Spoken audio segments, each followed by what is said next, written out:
Do you love wrestling? Do you love all elite wrestling? Make sure you check out the good, the bad, and the hungy here on the Voices of Wrestling Podcasting Network. My name is Tyler Fornes, and my co-host Fred Moreland and I discuss all the happenings of all elite wrestling across the universe, including when they make trips overseas. We talk about Dark, we talk about Rampage, we talk about Dynamite, and everything in between, including Tony Khan and his both brilliant and confusing booking. Make sure you check us out. We drop our shows on Thursdays to make sure that we keep up with Dynamite and make sure we give you all the current happenings in all elite wrestling. Hello, do you like New Japan Pro Wrestling? Are you a Shin Nihon freak? If so, check out the Super J-Cast with Joel and Damon on the Voices of Wrestling Podcast Network. And even if you fucking hate New Japan Pro Wrestling, listen to the Super J-Cast anyway. Not just for our great show reviews, analysis, and pastrami sandwiches, but there's also usually some dick jokes somewhere in the obligatory opening 30 minutes of absolute nonsense we chat about every single week. That's the Super J-Cast for all the best talk about New Japan Pro Wrestling, crisps, and pornography. California, city of angels. It's gonna be trouble. Right. I've been preaching this all my life, right, bro? Knock the windows. All right, to help us continue our preview of WrestleMania Weekend, it is Joe Gagne. Joe, how are you? Oh, I'm fantastic, Rich. How are you doing? I'm doing well. So let's get right into this. We are going to talk about NXT Stand and Deliver. It is no longer NXT Takeover. They're not taking anything over anymore. And the days of you pretty much being able to lock in that the takeover was going to be the match of WrestleMania or the show of WrestleMania Weekend, those days are unfortunately pretty long gone. As Stand and Deliver's got some okay matches on paper, but I do not think it's going to live up to the takeovers of year past at all. And that's kind of been true of NXT for a while now. We all know that. Do you know this show takes place at 10 in the morning local time? Yes, which is absolutely absurd. I think, it's 9:45 a.m. Pacific. They want people like in the door, and then 10 a.m. Pacific. That's pretty wild on a Saturday morning. Like I can't fathom waking up on a Saturday morning at 10 a.m. and taking in a live professional wrestling. It's one thing to be on your couch eating cereal, watching Superstars or whatever, or Live Wire or whatever. I'm like, you could do that, but man, waking up and getting to the Crypto.com arena at 10 a.m. to watch Stand and Deliver, that seems tough. But somehow like 7,000 people as of this recording have decided, yes, that's how I want to spend my 10 a.m. on a Saturday morning is at the Crypto.com arena. So I don't know. Couldn't be me, but good for them, I guess.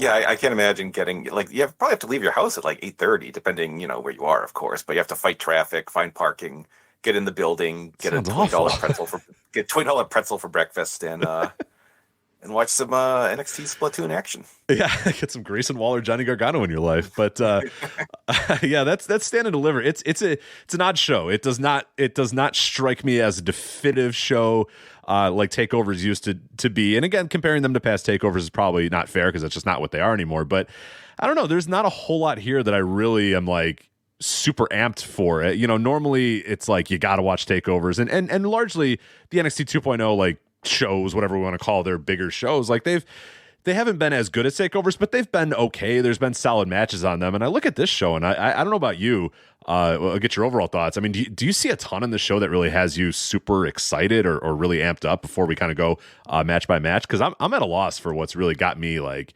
one match, I guess, has a chance to be pretty good, but other than that, I don't know. I think a lot of it's just kind of there. The show seems very stuffed compared to at least prior takeovers, where you'd have like 5 matches. It'd be pretty lean and mean card. This one has 7, and there's like 32 people on the card, which is pretty bloated by takeover standards there. I do think the crowd, I mean, I don't know how the crowd will be. They might just yawning be off, or whatever, but it is a big crowd if they get into it. I think a couple matches might overachieve. I think the card will range from pretty good to probably at worst. Well, certainly better than Halloween Havoc was last year. Yeah, that's not too tough. But we got the NXT Championship match. I think the probably the main event here. Braun Breaker defending the title against Carmelo Hayes. And they've done a good job of building this up. Like, I'm not sure Hayes is the guy, and I don't know if Hayes is the guy to beat Braun Breaker. I don't think so.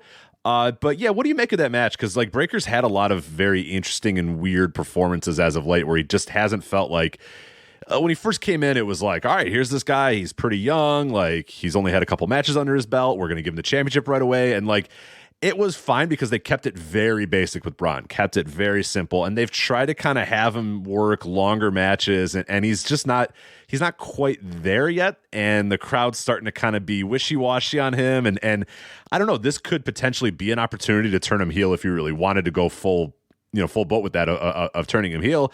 I think you could also take the title off him if you really, really wanted to. But I don't know if Carmelo's that guy that if we're going to finally disrupt this Braun Breaker thing, Carmelo is the one that does it. I don't know. Do you have a good read on this match or a prediction maybe of what's going to happen here? I think, did you know that Braun Breaker, as of Stand and Deliver, will be about 3 days shy of Adam Cole's record for the longest NXT title reign? Wow. And I kind of think they would want that on the guy who's there and not that traitor Adam Cole who left Uncle Paul in the lurch. So by that reason alone, I kind of think Braun's going to retain. I think they did this weird thing where Jinder Mahal comes out. He's like, all these people turned on you. It's like, they did? And so I kind of think they're kind of setting up. He's got to practice the You People promo before he hits the main roster. So I kind of think, I'm sensing there is some kind of heel turn, which is good because you should kind of get that experience. You know, if this is developmental, you should do that. And I think Braun is someone who, like you said, when he started, he has some very good matches for his experience level. Everyone's like, oh boy. But it seems he's really plateaued in he's not getting better appreciably. Which, he isn't developmental. It might just be time to move on. But I do think he's going to retain. I like Carmelo a lot. I think he has a good act. He's a good talker. He's a good wrestler. If he was a little bit bigger, I think he could really peg him for future stardom. But I think he has a solid enough future. But I think Braun retains here. Yeah. What should be a pretty good match. Yeah. I do think that you're maybe going to get some little bit of Braun with an edge here where Carmelo's taking him to the absolute limit or whatever. And Braun's, puts his foot on the ropes or whatever to win or uses a low blow or something like that. I think it's probably time to go in that direction with him. Like, because you said more than anything, just to get that experience of being both, being a face, being a heel. And if the crowd is kind of working you into that direction, like that's what NXT should be, is like, all right, well, let's adapt now. Let's figure out what, you don't have to be stuck in the mud and just say, well, no, Braun's our babyface champion. Like, it might be a good opportunity to turn him heel. And Carmelo might be the right guy to do it against too, because like it won't be a full-on loss for Carmelo. He might be able to come back and after a couple months or whatever, or get another match or whatever. So I think that's probably the best way to book this and the best way to do this. But yeah, I'll be looking for sure to see if Braun delivers and Carmelo as well, because this is the biggest spot for him pretty much in his entire wrestling career. So it'll be fun to see how that plays out. But a returning TakeOver legend, Johnny Gargano, back in NXT. He is going to be facing Grayson Waller in an unsanctioned match. Unsanctioned. They're not going to, the athletic commission will not sanction this match. Maybe we'll get a lights out thing. Maybe this is the main event because they have to turn the lights out and tell everyone to leave for this unsanctioned match where they hit each other with kendo sticks and stuff. This has been weird. And this is like, I feel like you don't need to go to all these lengths to book a match between Grayson Waller and Johnny Gargano. You could probably just have like, I used to be in NXT and I want to see what, the next stars of NXT have to offer. And then Grayson Waller comes out and goes, well, I'll show you what I can offer. And then they just wrestle. I feel like you can do that, but they decided to go with like child stalking and home invasion. So anyway, there you go. And Johnny Gargano lost on WWE television this week, so that set him up quite well for this big-time match against Grayson Waller, where I assume Gargano wins, but I don't know. I mean, this would also be a smart spot to have Grayson Waller get the win, but yeah, I don't know. Any expectations that you have going in here? The Gargano of takeovers past is probably not going to come out, but these are both capable workers. There's no reason this couldn't be a good match. No. I think, and Waller was the one who attacked Gargano when he was like giving his goodbye message to NXT. So right. Had a pretty logical reason for them to be angry at each other, and then Grayson Waller showed up at his house. You're right. Yeah, why are we invading houses? I forgot about that. Oh my God. Yeah, what are we doing? Why? Yeah, and then they point that out on Raw that this guy got his ass kicked in his own home, which and then lost, and then lost on Raw. And then lost on Raw, which I got called a garden gnome. I got called a garden gnome, but yeah. Well, he collects Funko Pops, so I I think the unsanctioned is going to make this appreciably worse. Yeah, I think Johnny Gargano is still a very good wrestler. I like Grayson Waller. I think he has a lot of WWE potential. If this was Moneyball, he would replace the Miz. Save some money a long time ago. But I think I just think I'm worried it's going to get like really stupid. Like there's just going to be like bad brawling and just ridiculous weapon stuff and making faces and staring at hands and right. I can bet the house. I would bet my house that Johnny Gargano is going to do the Gargano escape with a kendo stick, right? Oh yeah, I can see it in my mind right now. It's like happening for my sure. Booker took that off the table. Yeah, that's not allowed. Right. Well, Booker goes, "Oh, that's gonna be hard to get out of." Johnny's taking up to another level. It's just like, oh god, here we go. Yeah, a lot of kickouts, a lot of staring at hands, a lot of Shawn Michaels just licking his chops, salivating backstage as this match happens in front of him. But I'm with you. If it was just a straight singles match and it was just based on like, hey, I attacked you on your way out. You're back here now, but I'm the star here. I don't need you. You don't need to be around anymore. You're old news. Like, I'm just going to prove that I can beat you. Probably like it a little bit more, but yeah, we got home invasions and kendo sticks and unsanctioned, and yeah, it is what it is. So, the NXT Women's title is an interesting thing here because there's this weird story, and I hopefully you can help me wrap my head around this thing. We're doing a ladder match for the NXT Women's title. It's a vacant title. It's Zoe Stark, Gigi Dolan, Tiffany Stratton, Lyra Valkyria, and and Indy Hartwell in this ladder match for the NXT Women's title.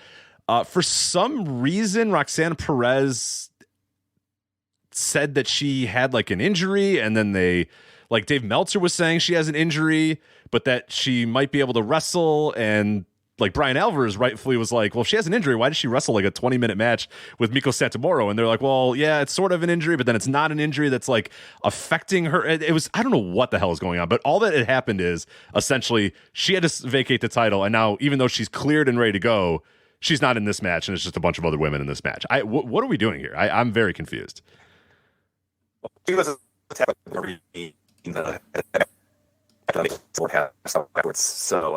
got taken away in an ambulance, and then they're like, we ran tests and everything's fine. We don't, we have to send you to a sports psychologist or something. So I have no earthly idea this is like an episode of House or something where they're trying to solve the medical mystery of Roxanne Perez. But nothing's wrong with her. I would not rule out her. Nothing's wrong. She collapsed in like what felt like an obvious story. She was in the match with Miko Satomura or whatever. But then like you had legit people being like, no, she's actually hurt and she's getting tests. And it's like, are we sure that's not a storyline? Was it just like they were ready to move the title off of her and they just didn't want her to lose? I'm so confused. Yeah, I don't see what the big deal would be beating her. It's Roxanne Perez. Having a ladder, like God forbid you just have a ladder match. You don't need a real reason for it. They have them like every week, it seems like. But what I'm thinking is going to happen is that some heel's going to be climbing up. They're about to get the belt. Then we hear the sirens, and Roxanne has commandeered an ambulance and drives down the ring, and she enters herself in the match. God help us all. But this match itself, it seems like a good opportunity maybe to move the title over to Gigi. Since they've been kind of doing the stuff with her, but with all that said, who knows? And Zoe Stark will win or something like that. It could be anyone. To flip a coin, man. Who knows? Yeah.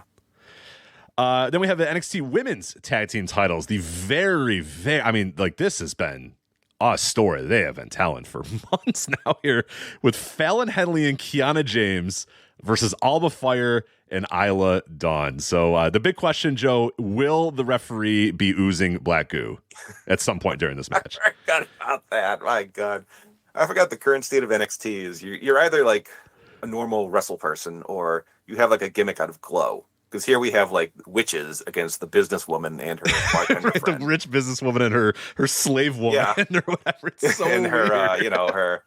I don't even know if I could get into the backstory. Her brother sex slave thing. I don't know what it is. Oh so no, weird. her stringing along. What is it, Brooks Jensen there for some reason to get to team with Fallon Henley. And I don't know if she still wants her bar. This could be a the bar, yeah. What is that? What is the state of the bar? Because that thing hasn't been open in a while, I don't think, right? Oh, she was trying to obtain the bar, and they had a match like in December. Yeah, Kiana lost, so they're just like, oh well, moving on. So I guess I won't get the bar. I don't know. This is a very obtuse plan, I have to say. This is very Glow, like you said. Yeah, it is. It is the magic women versus the rich woman and the country girl, bar owner girl. It's so, I don't know. And I'm still not sure. I guess Alba Fire, because she feuded with Isla Dawn, because Isla Dawn cost her a match, and they had a match, and then they were friends afterwards, because I think Alba Fire lost a title match. They were unified by the ability to create fire out of their mind. They're like, oh, you can too? Okay, cool. I don't know. I don't know. Like, you're right. It's so weird because like anything could happen. Like lightning could hit the participants. Sure. And I'm thinking, sure. Right. Sure. But it's so straight. Like the universe, it's just the universe breaking because then like Carmelo Hayes comes out and he's just like a guy. He's just a human being that wrestles. He's like, hey, I want to win. Yeah. It's like, I am confident in my abilities to win the NXT title. And these women are like, what if we made the referee like, what if we possess the referee and black goo comes out of his mouth? I don't know. It's so strange. Who wins this match, Joe? I don't know. Flip a coin again. Sure. The witchy women win. Oh yeah, it's time. It's time for the Fallon Henley Kiana James story to move on to Act 3 and whatever that's going to be. Okay, this match on paper looks like it'll be Act 30 at this point. Yeah, really, it's been going on for so long. Fatal 5-way for the NXT North American Championship. You're right. They are just stuffing as many human beings in this as they possibly can. We have Wes Lee, who's the champion, going in against Dragon Lee. Yes, Dragon Lee finally in NXT. JD McDonough, Ilya Dragunov, and the dreaded TBD. But given the other names in there, I'd imagine the TBD probably somebody else pretty damn good. But yeah, I don't know. There we go. That's Fatal 5-way. I mean, that has a chance to be really good. I would just rather see, like, honestly, I'd rather see Wesley versus Dragon Lee and then like JD McDonough versus Ilya Dragunov in like singles matches. Like old takeovers would probably give us that. This instead, we're kind of just shoving them all into one match, and I guess probably still be fun, but probably much more fun if it. Sorry, is Axiom's in this match, right?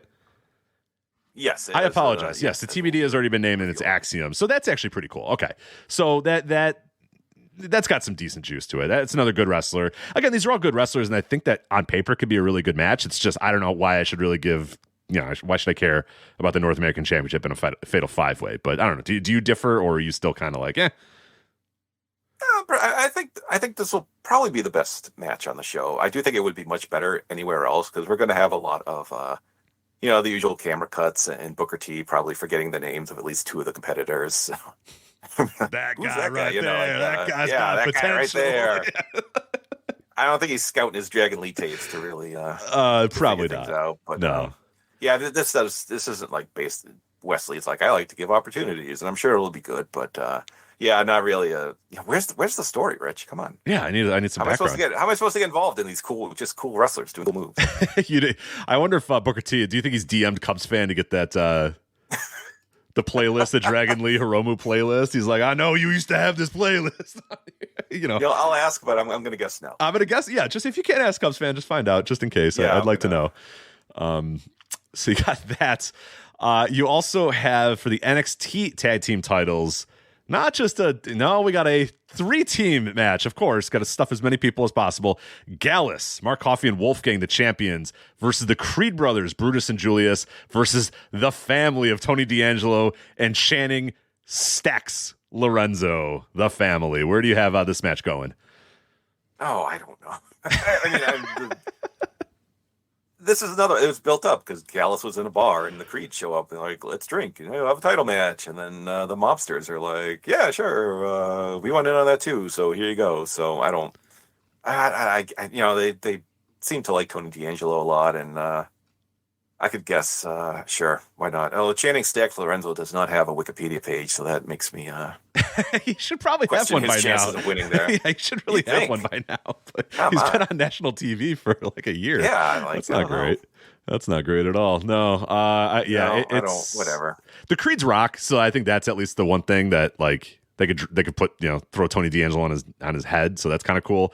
I do love that they've been in there for like a year, and it's like NXT where like they usually like everything is like no, you got to work this way, you got to do this, and if you're not doing it right, like because you can see like especially like early like the women that come in NXT, I mean, they're so formulaic. A lot of the ones that are kind of off the streets and just there in the PC or whatever, they're so formulaic, and every move has to be like exactly precise or whatever. And then you have the creeds who don't know anything and are still kind of learning, and they just drop guys on their heads, and they're like, that's fine.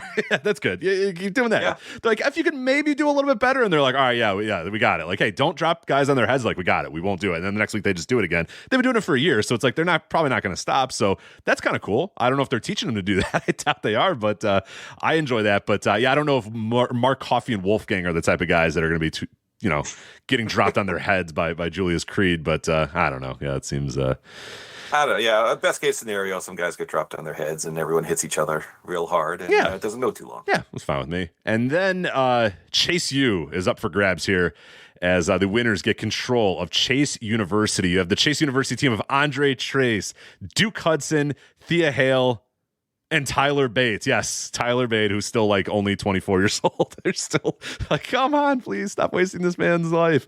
Versus Schism, Joe Gacy, Rip Fowler, Jagger Reed, and Ava, who of course is the Rock's daughter, but she's Ava. And she's also bad. But. Yeah. Did you know Tyler Bates like a yogi now? He like dispenses wisdom to Chase University. Cool. Yeah. This guy, this is going to be like a 30 for 30, like that Marcus Dupree one about the wasted potential of Tyler Bates. Marcus Dupree. He's 26. It's like, I'm sorry, I said 24 earlier. He's 26. I mean, there's still plenty of time. What are we doing? Stop wasting this man's life. God, please. No, this is, anytime you can,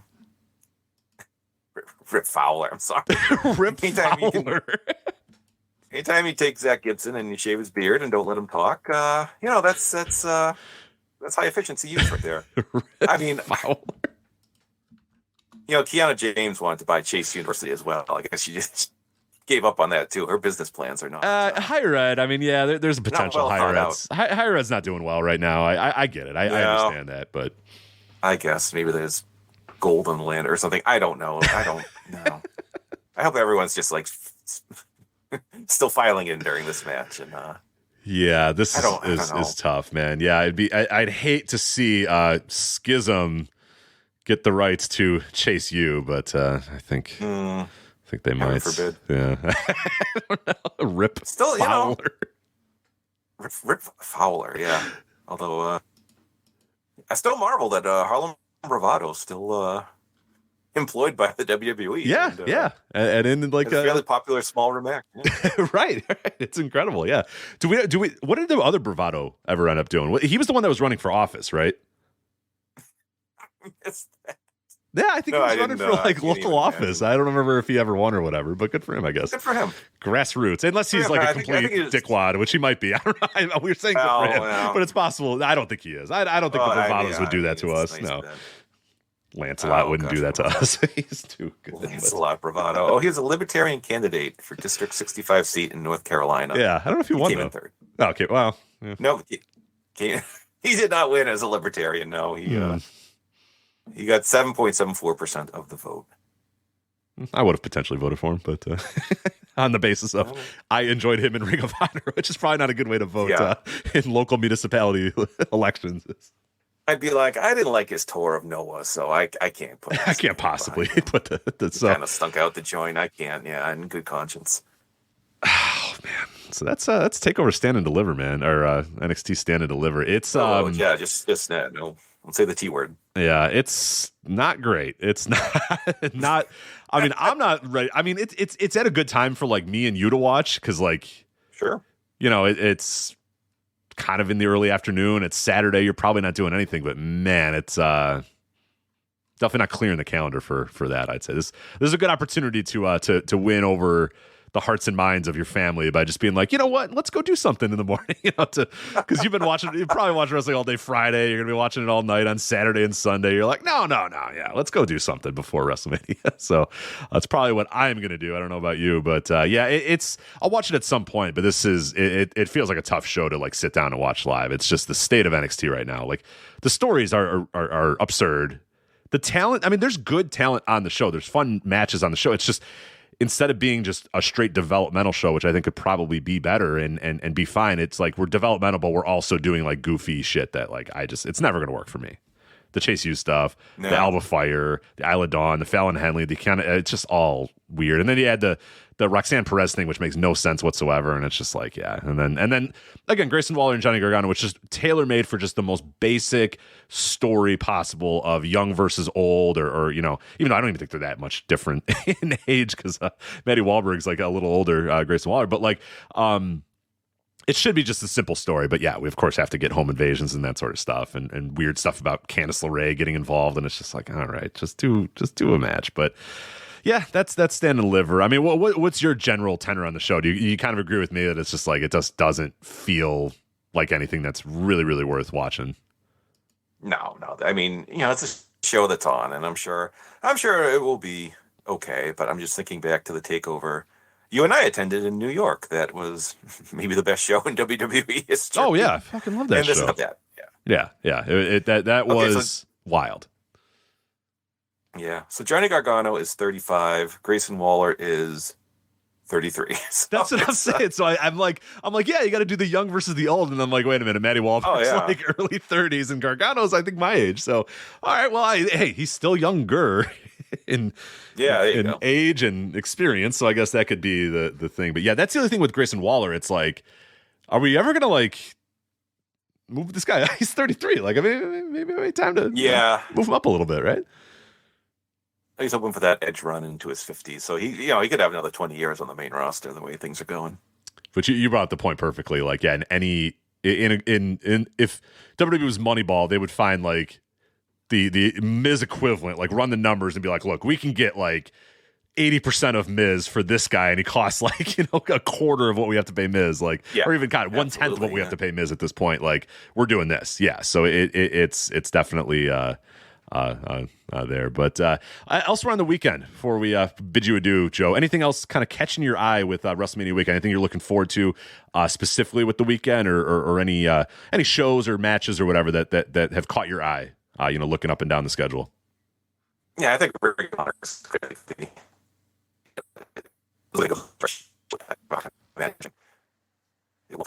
ridiculous and looks awesome, and that's what I'm looking forward to the most. And then I'll pick up bits and pieces here or there of things that trickle out that I hear are good. I'll watch as much as I can. But this is the greatest wrestling, and it's always fun. So I'm parked myself on the couch and enjoying. So Joe, you broke up a little bit there. So I'm going to ask again and just have you. It was like, I don't know, we had some weird connection thing. So I hate to have you be like, yes, I am still excited, but it broke up a little bit. So I'll just redo it, get a little bit of pause, and then ask you again about it. So, all right. So anything else on this WrestleMania weekend that's got you excited? Any matches, any shows, anything that's got you like, hey, yeah, I gotta be there and I gotta watch that for sure live. The Ring of Honor show is, I think, pretty clearly going to be the show of the weekend. As if everything goes as it looks like it will, and it does look like a pretty amazing card overall. That's the one I'm looking forward to the most, and I do think it's going to be, it's not going to be the greatest WrestleMania weekend, but there'll be a lot of, it's just always fun, just having a wrestling marathon, just parking on the couch and enjoying. So that is what I will do. Yeah, and there's plenty. I mean, if you really like boil down like what's actually streaming and what's from the big time companies, I mean, you're gonna have a weekend full of wrestling. It's just like you kind of have to swim through the muck and maybe just ignore the muck. We embrace the muck here at Voices of Wrestling. Most people don't have to do that. Like, most people don't have to know about all Caribbean wrestling island vibes like we do. But you know what I mean? Or Compton Mania, where are you from? 2023 Compton versus the World. Like, your normal person doesn't know what that show is and has no earthly idea that it's happening, but we do here. But yeah, if you just boil it down to like Thursday, you got the Super Show and Bloodsport and New Japan and Impact and DDT, and then on Friday you got Super Card of Honor and Spring Break, and then on Saturday you have Stand and Deliver, WrestleMania, Gringo Loco, and then on Sunday you have WrestleMania. Like, that's a pretty good weekend there in of itself. But yeah, then you kind of muck it up with all the other stuff that we do, and yeah, there's enough to just park yourself on the couch and just enjoy it, and I'll be doing the same, and we'll all be doing the same there at Voices of Wrestling. So before we say goodbye, Joe, do you want to get your plugs out of the way? Let people know where they can listen to you, where they can find you, all that other good stuff. Yes, Twitter is @Joe Gagne, Gagne. And you can listen to the 5-Star Match Game, the Pro Wrestling Quiz Show, right here on the Voices of Wrestling Podcasting Network. We have, I think, almost 36 episodes in the archives of evergreen trivia content. It's a lot of fun. A lot of the staff from Voices of Wrestling, a lot of wrestling luminaries have been on, so check it out. Yeah, a lot of good stuff. And of course, if you want to go back to do WrestleMania stuff, I think you have a few. I mean, one that I was on early, I think number 5, right? Match Game number 5 was all about WrestleMania as well. I think you did another one, right? Didn't you? Wasn't it Matt Feuerstein and who am I? I'm blanking on it. You had another WrestleMania show, if I remember correctly. Yes, I believe it was Matt, Justin Shapiro, and Andrew Rich from Music of the Mat. Okay, there we go. Actually, no, hold on a minute. Let me get this right. I think I got it here. I searched it up. The first WrestleMania show, Match Game number 5, was me and Andrew Rich. Looks like number 13 was Matt Feuerstein, Justin Shapiro, and Trevor Dame.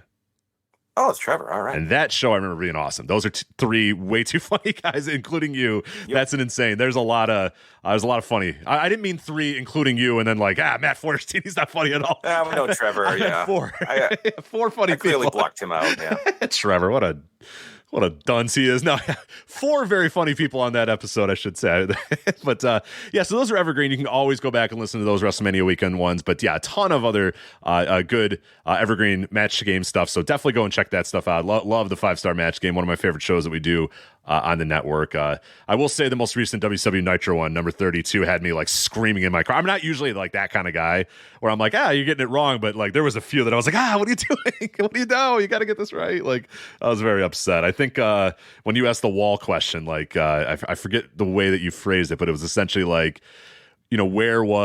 did Hulk Hogan say, "Hey Wall," hey, there's the wall. Hey Wall, that's the wall, brother. Hey Wall, and I forget what I think Tyler was Chicago, and I was God, I wanted to die when I heard that. So yeah, I believe that was Joey O'Doherty, who is not from this country. Yeah, so he doesn't know what yeah, Santa Padre Island is or whatever. Yeah. But it was not Illinois that the wall. That was it. I was Illinois. I nearly ran off the road as I was. I can imagine Rich. Illinois, no. That's the wall, brother. Hey, Wall. That's the best. But all those episodes available at voicesofwrestling.com, as well as just whatever your podcast app of choice is. Just look up 5-Star Match Game, and you will get all those episodes there. So, Joe, thank you so much for helping us get through this NXT Stand and Deliver show. I will be waking up with a bowl of cereal watching this on Saturday morning, rest assured, and hopefully you'll be joining me in that as well. But thank you so much for helping us preview this, and we'll talk to you again soon. And our continued coverage and previews of WrestleMania weekend roll on here with Jon Hernandez. Jon, how are you? I'm good, Rich. How you doing? Doing good. So you're going to help us look at a few WrestleMania weekend shows. I think you got a good crop of shows here that you wanted to preview. Some pretty interesting ones. Maybe not your major shows. Obviously not your Ring of Honors, your WrestleManias, your GCW, Joey Janela Spring Breaks or whatever. But I think a crop of some pretty fun shows that are going to be up and down on Friday and Saturday that I think I'm looking forward to checking out. Pretty much all 3 of these for some reason or another.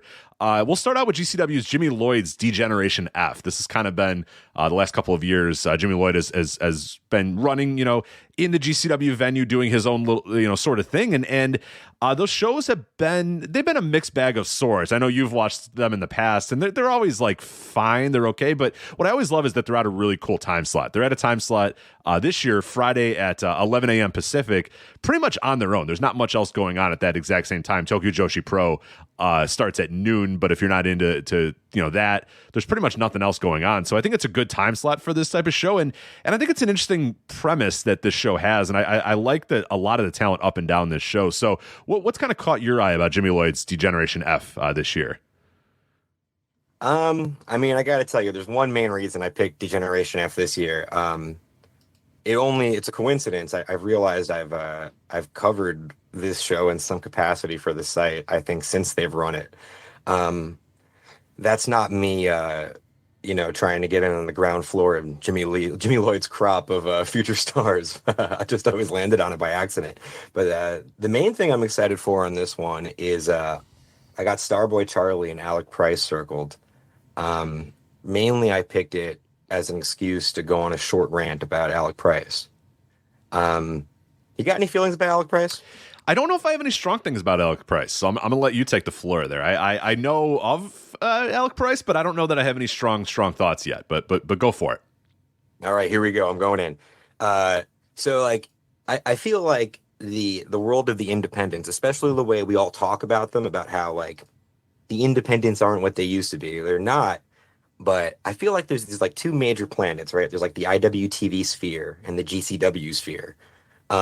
And over on that other sphere, in that IWTV world, like the New England Limitless Beyond world, the Southern Underground action in the South thing, Price just cleans up and he does everything everybody wants. And I swear to you, I mean this, he's the best never signed dude on the indies. The only argument I'll listen to is Titus Alexander, and even then I'm just being polite. The dude, Limitless went on a crazy run through 2021. Price ended up after Daniel Garcia made some room. Price took over in Limitless. All his matches were killer. Great promos. Won the belt over there.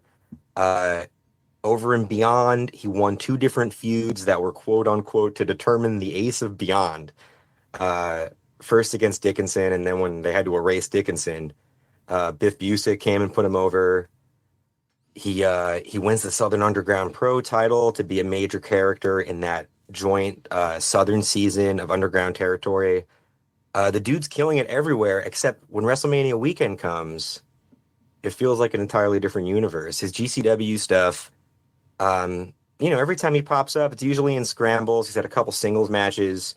He always stands out still. And landing Starboy Charlie as an opponent for this one, I think, is great. Price does so much more, I think. I think Price gets pegged as like a high flyer to some people. I think his in-ring style is so much more than that. I think he's super aggressive, comes off super stiff, can fly if need be. I really hope, if there's any takeaway from me being here, is that my hyping up Alec Price gets people to pay attention to that match.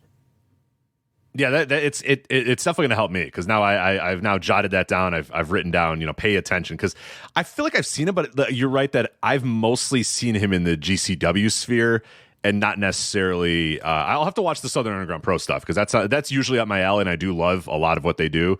So I'll have to see him there, because everything I've seen in GCW doesn't quite, knock my socks off. But I really haven't watched the Limitless stuff, and I did not watch much of the Uncharted Territory from last season, the one that they had with, like you said, the Southern Underground Pro. So I will have to maybe circle this one or keep an eye on him, because it's never quite landed with me. But that's high praise that you give, and obviously as somebody who respects your opinion, I'm interested in that, because it's like, all right, well then maybe I got to start taking notice and really study. So yeah, this weekend will definitely be an opportunity for me to circle that one. And like you said, Starboy Charlie, a good one. Maybe it's just being in one-on-one matches. Like scrambles, I never feel like anybody gets over anymore on those. Like it's just people pretend that people get over on them, but they basically just get like gifts, and then that doesn't really matter for anything else afterwards. It's still singles matches that make people stand out. And this is a great reason on Friday, March 31st to watch the show in the morning then and check out Alec Price and Starboy Charlie. So it is circled, it is written down, it is pay attention to in bold. I have, so I will. I'll definitely keep note of that. But that's because I mentioned Titus Alexander as one of the other better unsigned talents on the show, and he's here against Cole Radrick, Jack Hartwheel versus Hunter Drake. Sawyer Wreck, Bobby Orlando, the East West Express, Jordan Oliver, and Nick Wayne versus the Best Bros versus Wasted Youth versus CPF. Jimmy Lloyd versus Bodie Young Prodigy. Kenzie Page versus Sandra Moon. It's a decent card, I would say. I mean, there's a lot of good talent on there. I can't say that I'm super excited for a lot of the other matches on the show, but I don't know. Where do you land on the rest of the show? Is it something that you really think is like, there's a lot of good young talent on there, but I'm not quite sure it's like the best way to use all that talent. I don't know. Where do you stand on that? Well, I think that's been a recurring thing with this show. And I think, as you pointed out, its time slot, I think, takes a lot of the pressure off of it. It's a real, sit down, fold some laundry show in the beginning of the weekend every time. But I don't know. There's some cool stuff on here. Titus Alexander and Cole Radrick can be cool. Cole's stock's gone up with me since he started doing deathmatch. I know a lot of people who haven't been following might turn their noses up at that, but he's really good at it. And Titus is great. That big tag scramble match, I think Jordan Oliver and Nick Wayne are like pegged for a big weekend. I know they have Motor City Machine Guns on another show. I've been a little embarrassingly pissy about some of the hype around Nick Wayne, because sometimes I'm like, I get it. He's like 19 and he's the only guy you've heard of, but a lot of people can do what Nick Wayne does. The thing with Nick Wayne is like he was doing it when he was 17, and it was like, whoa, this kid's not even allowed to vote. And then it's like we're now like 2 years later, and it's like, yeah, I mean, he's still just kind of, like it's one of those weird hype trains that like when people are so young and they do something cool, we like overly get on board, but then the problem is like they're not going to continue to just get better and better. I mean, they might continue to get better every single year, but that's not really always true. And for him, it's just kind of like he's been doing the same thing now for 2 years, and it's like, all right, well, now he's 19. That's not that young anymore. Like, we've seen 19-year-olds do cool stuff. So, well, the other thing too, the compliment sandwich on this. I don't know if I started with a compliment, but the compliment open face sandwich. I think that tag team with Oliver has been so great for both of them. It's the most interested I've been in either guy. They got cool gear. I think they complement each other well. I think Oliver took a step up tagging with Wayne. I think Wayne's a lot more exciting in a tag setting than he is in a singles. And I think this is this is a sort of cool match. I think the Balianaki and Mesaruga team is a cool one for them to get in there with. I don't know this Joe Lando, Danny Black team. I know they're in a group with Callan Newman from Progress, but I haven't seen a Progress show in some time. Join the club. Join the rest of the world. Join the rest of the world and not doing that. And I've always liked Marcus Mathers. I don't know why. Like I don't think I should like him, and I don't know if he's that good, but there's something about him that I've always been sort of interested in. So I'm interested in him here with Dylan McKay and Marcus Mathers in this tag match as well. Something about him always is like, I don't know. Do I like this guy? And I don't know. I don't know if I like him or not, but he always just catches my eye when I see him in the ring. I kind of feel that way about both these guys. I kind of haven't burnt out on like the dirtbag aesthetic. I'm still okay with it. In fact, when people come out looking like these two guys do, I'm like, I'll watch the match and see if they're good. For sure. But your point though, before we move on, your point about Jordan Oliver and Nick Wayne, I'm with you. We may have just seen like this is probably the way to use them. Like I don't know that everyone's going to do this, and I don't know if this is going to be their career projections, but that might be it, and that's fine. Like being in a tag team, there should be no shame in that. But maybe we've seen that the best of both worlds for both these guys, and accentuating the positives and hiding the negatives, comes in the form of these guys being in a tag team together. Like we've seen Jordan Oliver do big time singles matches and win titles and be in main events or whatever, and that had mixed results or whatever. We've seen Nick Wayne in similar spots as well, and there's been some good and some bad, but like I'm with you. Everything that I've seen of the East West Express, it's like, yeah, this is perfect. This is exactly the role for these guys, and I think they could make this into a money drawing tag team. They really could. Like there's nothing that says that these guys can't main event shows, but it probably does accentuate both of what they do best in a way that I mean, they can, you don't get too sick of them. They don't have to be in the ring there for 45 minutes or whatever. And I just think, yeah, like you said, they look the part, they look good, they look like they belong together. It's just, I don't know. I've been a fan of it thus far as well. So I'm with you that like we may have kind of figured out the thing to do with both of these guys, and Oliver in particular, I think has improved a lot over the last couple of years. Yeah, and I mean, a couple of years ago, GCW was just hammering him into the audience. He was, big names were getting brought in and either having long wars with Oliver or losing to him. He had like the double overtime Iron Man match with Deppen, I think it was. But I was completely burnt out on the guy. And I'm not anymore. I'm into it. And weirdly, it's a weirdly exciting time for tag teams on the indies to me. There's a lot that I'm either excited about or taking a flyer on. And I know sometimes the GCW sphere is kind of its own world, but if they go around and do more with other indies, I think there's a lot of money to be made for them. For sure. And you're right. The indies, the tag teams are back, which is cool. There was like 10 years where nobody was in any tag teams. Big companies, small companies, indies, like nobody liked tag teams anymore, but I'm very glad tag teams are back, because tag team wrestling rocks, and we need more of that. So that is Jimmy Lloyd's Degeneration-F. Again, this is going to be on Fight Plus.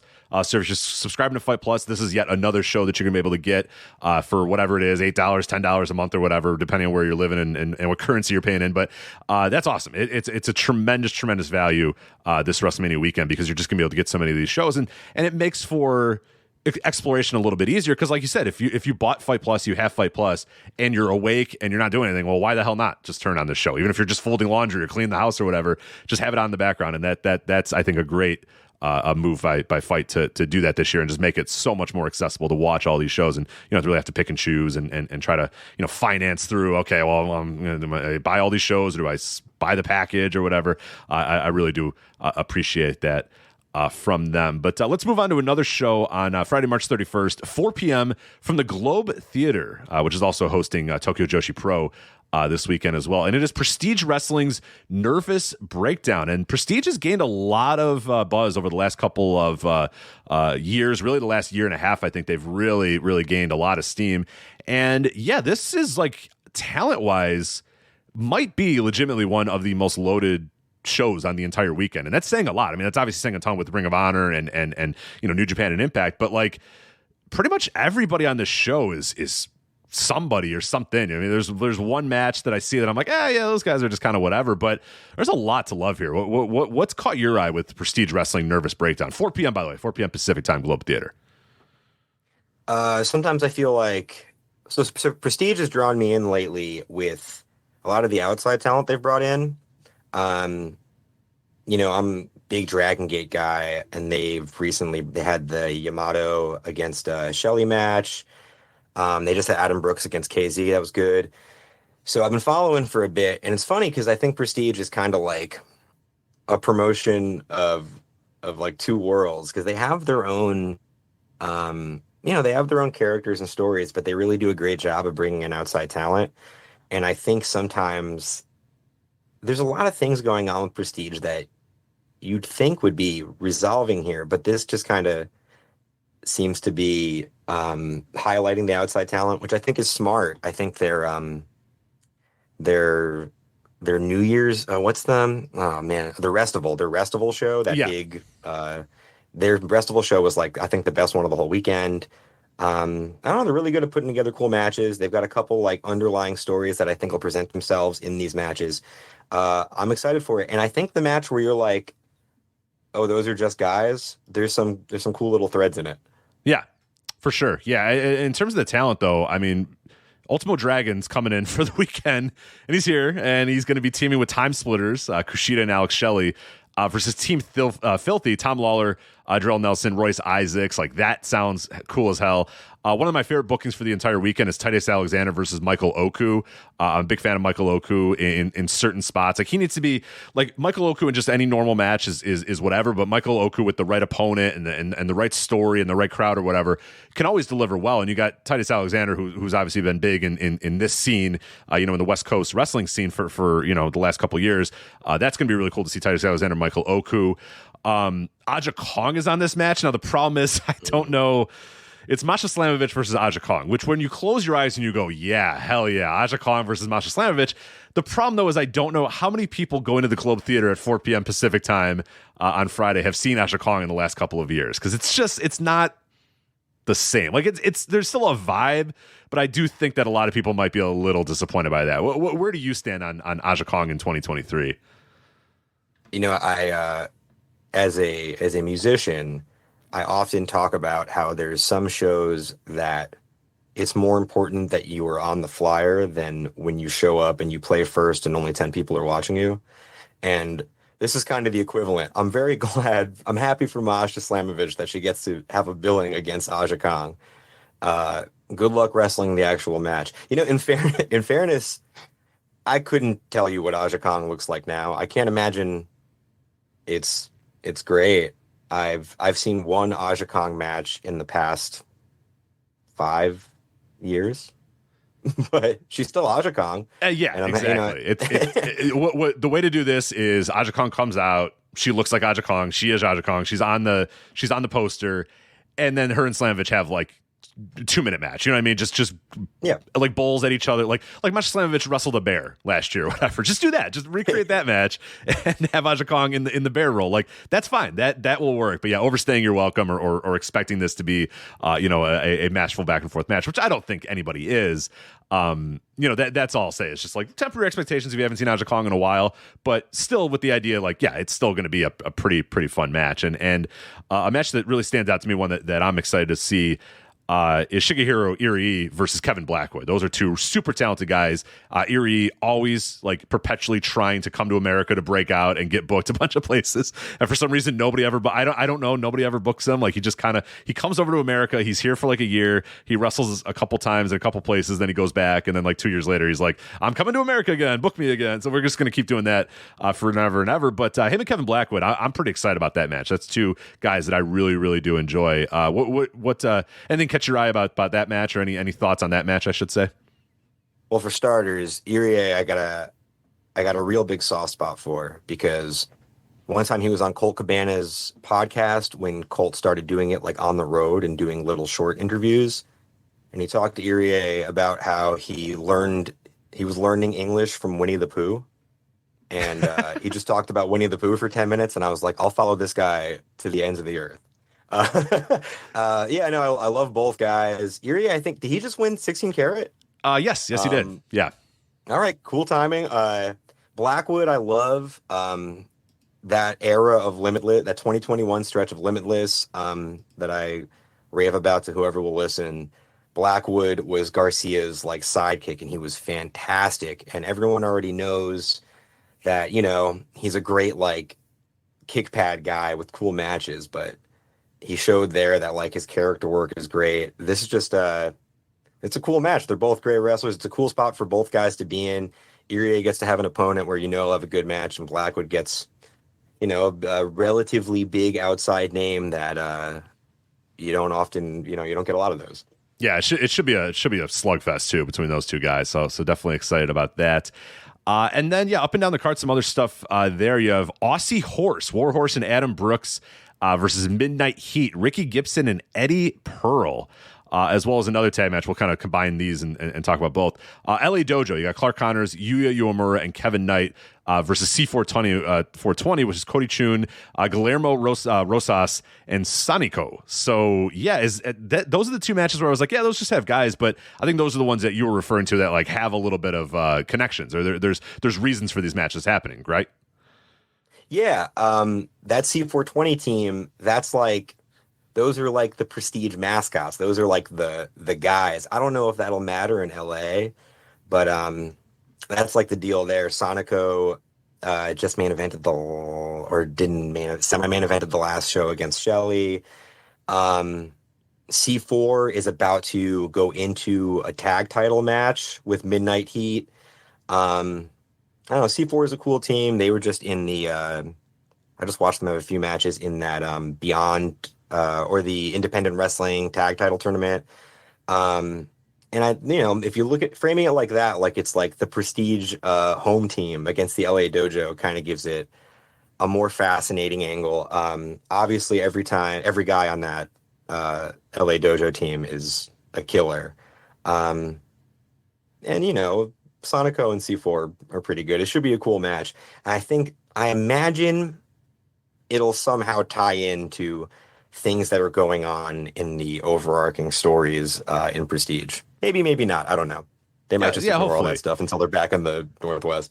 Right. But this is a great weekend to do stuff like that, to try to let people know about Prestige, let people know where they can follow it, where they can watch it. And featuring as much of your local talent in big spots or in fun spots, prominent spots is definitely, smart strategy to do. So hopefully they put their best foot forward there.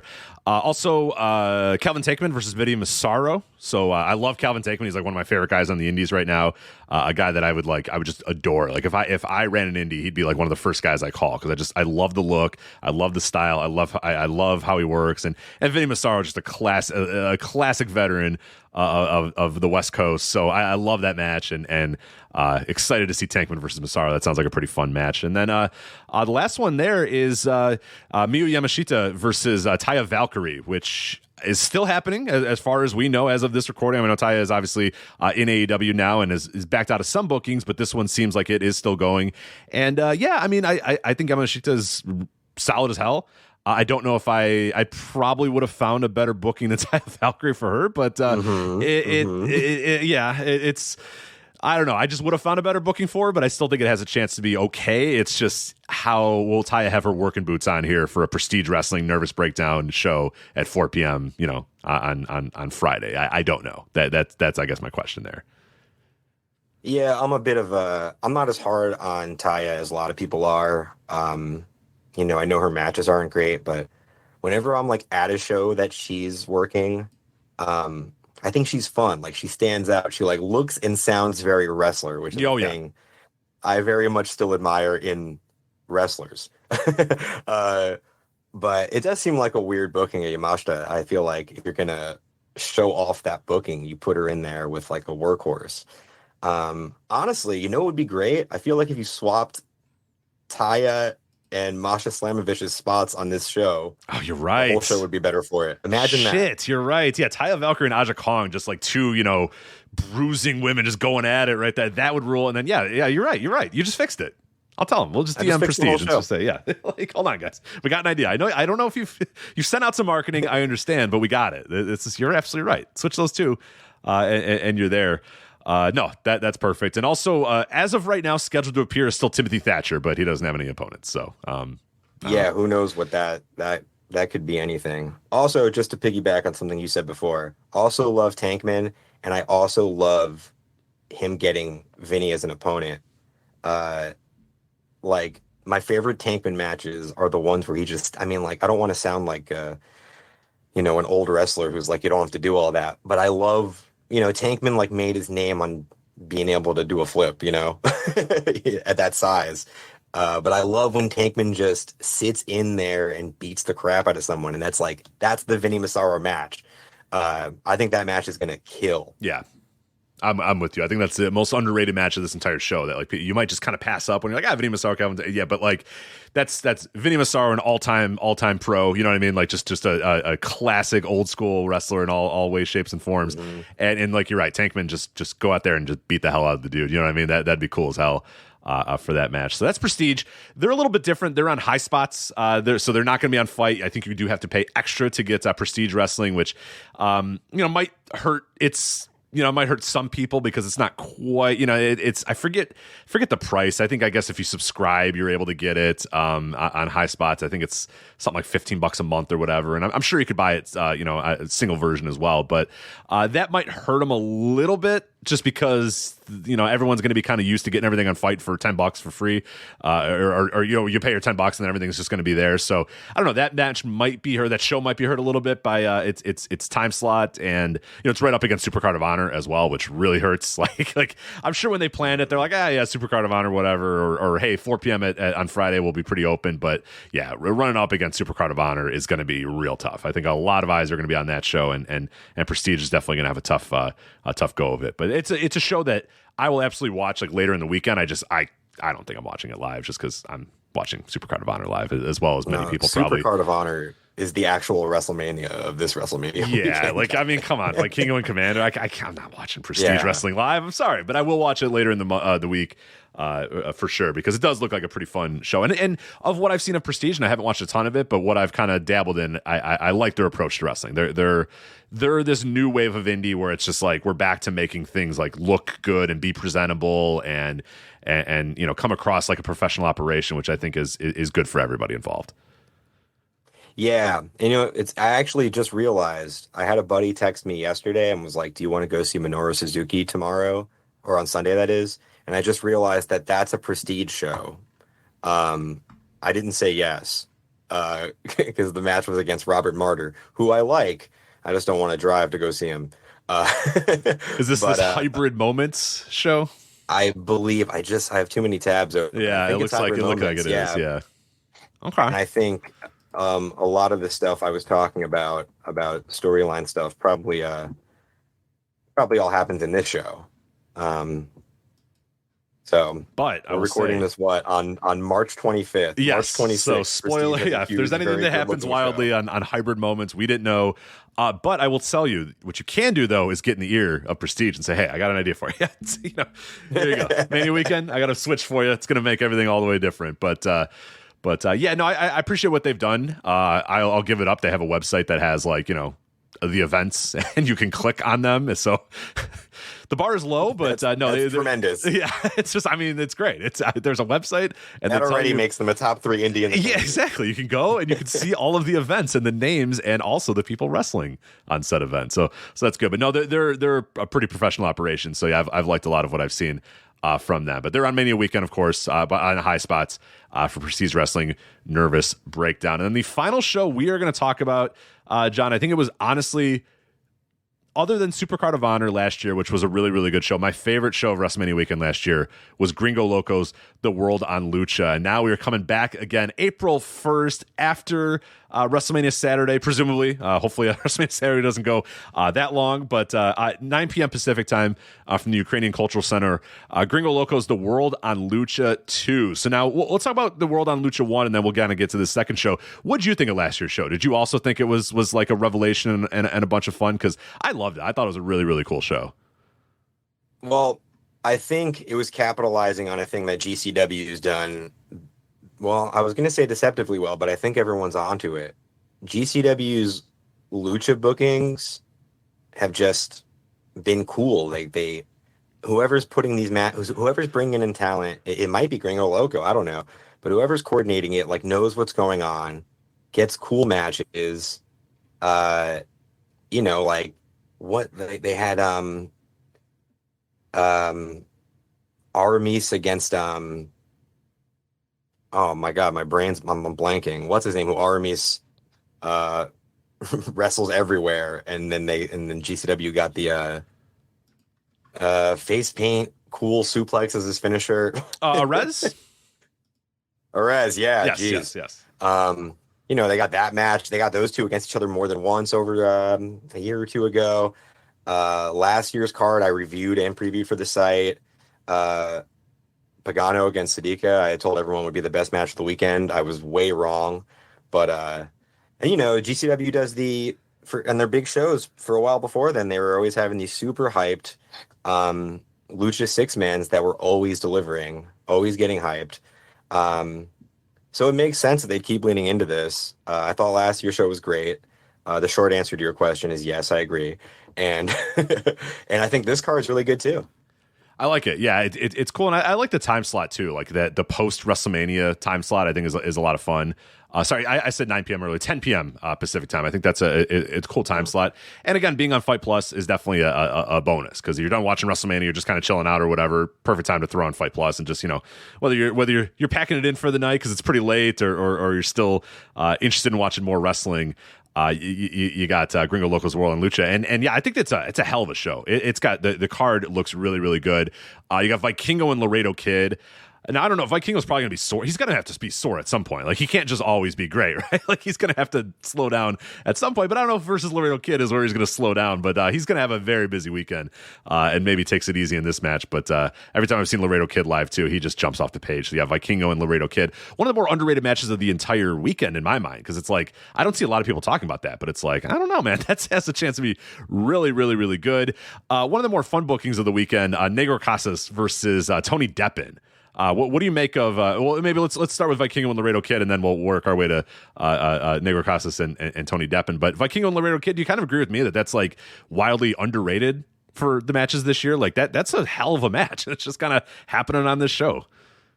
Yeah, well, ordinarily I would agree with you, but I think the reason it's underhyped is because it's probably the third most exciting Hijo del Vikingo match of the weekend. That is also true. You said, yeah. Vikingo's got a wild slate. He's got Bailey, he's got Commander, and this is the one that's happened before. But kind of like when GCW got Ares and Aramis, if you just do the compact version of Vikingo Laredo Kid is still a lot better than what most people are putting out there. That's I can't. It's crazy that the third coolest opponent he has all weekend is Laredo Kid. That match is the most compact version of that match available is still nuts. Oh yeah. It's I'm excited to see it, but yeah, at some point he's gonna have to slow down or chill out. But I don't know. Hopefully not this weekend. And this is gonna be a hell of a match. But Negro Casas and Tony Deppen. What'd you make of that one? I mean, getting Negro Casas in there is like total nerd shit. Like you said, like it's just they get it. They get the aesthetic. They get what people like what Western fans or what American wrestling fans like out of Lucha. And booking someone like a Negro Casas is just awesome. And I've seen some people get upset about the booking of him versus Tony Deppen, thinking there was somewhere better to go or a better match or whatever. What do you make of that? I mean, first off, bringing Negro Casas in, that's cool, but yeah, do you think that there may have been a better option than Tony Deppen, or where do you stand on that? Well, I got a big soft spot for Deppen, and Deppen's wrestled like everyone already, so these matches are the most exciting to me. Deppen's also, from what I gather, I mean, just from watching his bookings and the way he talks about them, he's a big nerd for these like old luchador matchups. He got Psychosis at last year's show. He got Negro Navarro over the last year and was going, he was super stoked about that. And the thing is, like, honestly, I think Deppen's a great opponent to make Casas look good. I don't know, Casas as recently as just before COVID and the one match post-COVID that I've seen him in still looks pretty good to me. I've read people since he jumped over to AAA say that he finally looks old, but I haven't seen it yet. And a match with Deppen, for all the vets you could have Deppen roll around in the ring with, just trading complicated submissions, I think Casas can do that better than most of them. Yeah. I think that's going to be a really good match. For sure. Yeah. I'm excited for it. I don't think like, I saw people being like, Tony Deppen, there's got to be somewhere better, but I'm like, I don't know who. I mean, like if you can't name, I can't name somebody off the top of my head that would be great. I mean, yes, you could have Negro Casas in there against like somebody else, from AAA or someone else in Lucha, but the whole point of bringing him in there is to have it be like a fun, exposure thing for people that have never seen it, maybe never seen him before. I think that booking is perfectly fine. And also on the card, some stuff that really stands out to me, Gringo Loco and Psycho Clown. I mean, that is, anytime Psycho Clown's there, I'm in. Like, Psycho Clown's just incredible.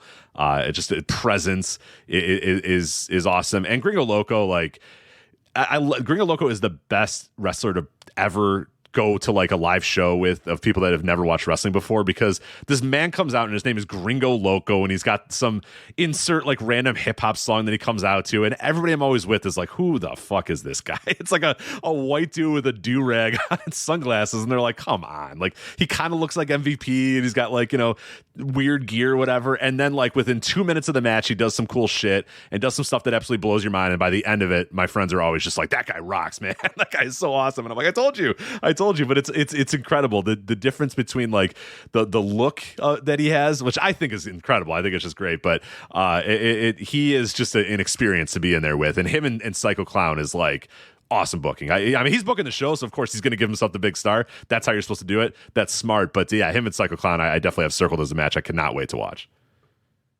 Yeah, I mean, like, I think I probably said this last year about this show. This dude is like the Guy Fieri of wrestling. Like, he looks ridiculous, but all that food looks good as hell. Yes.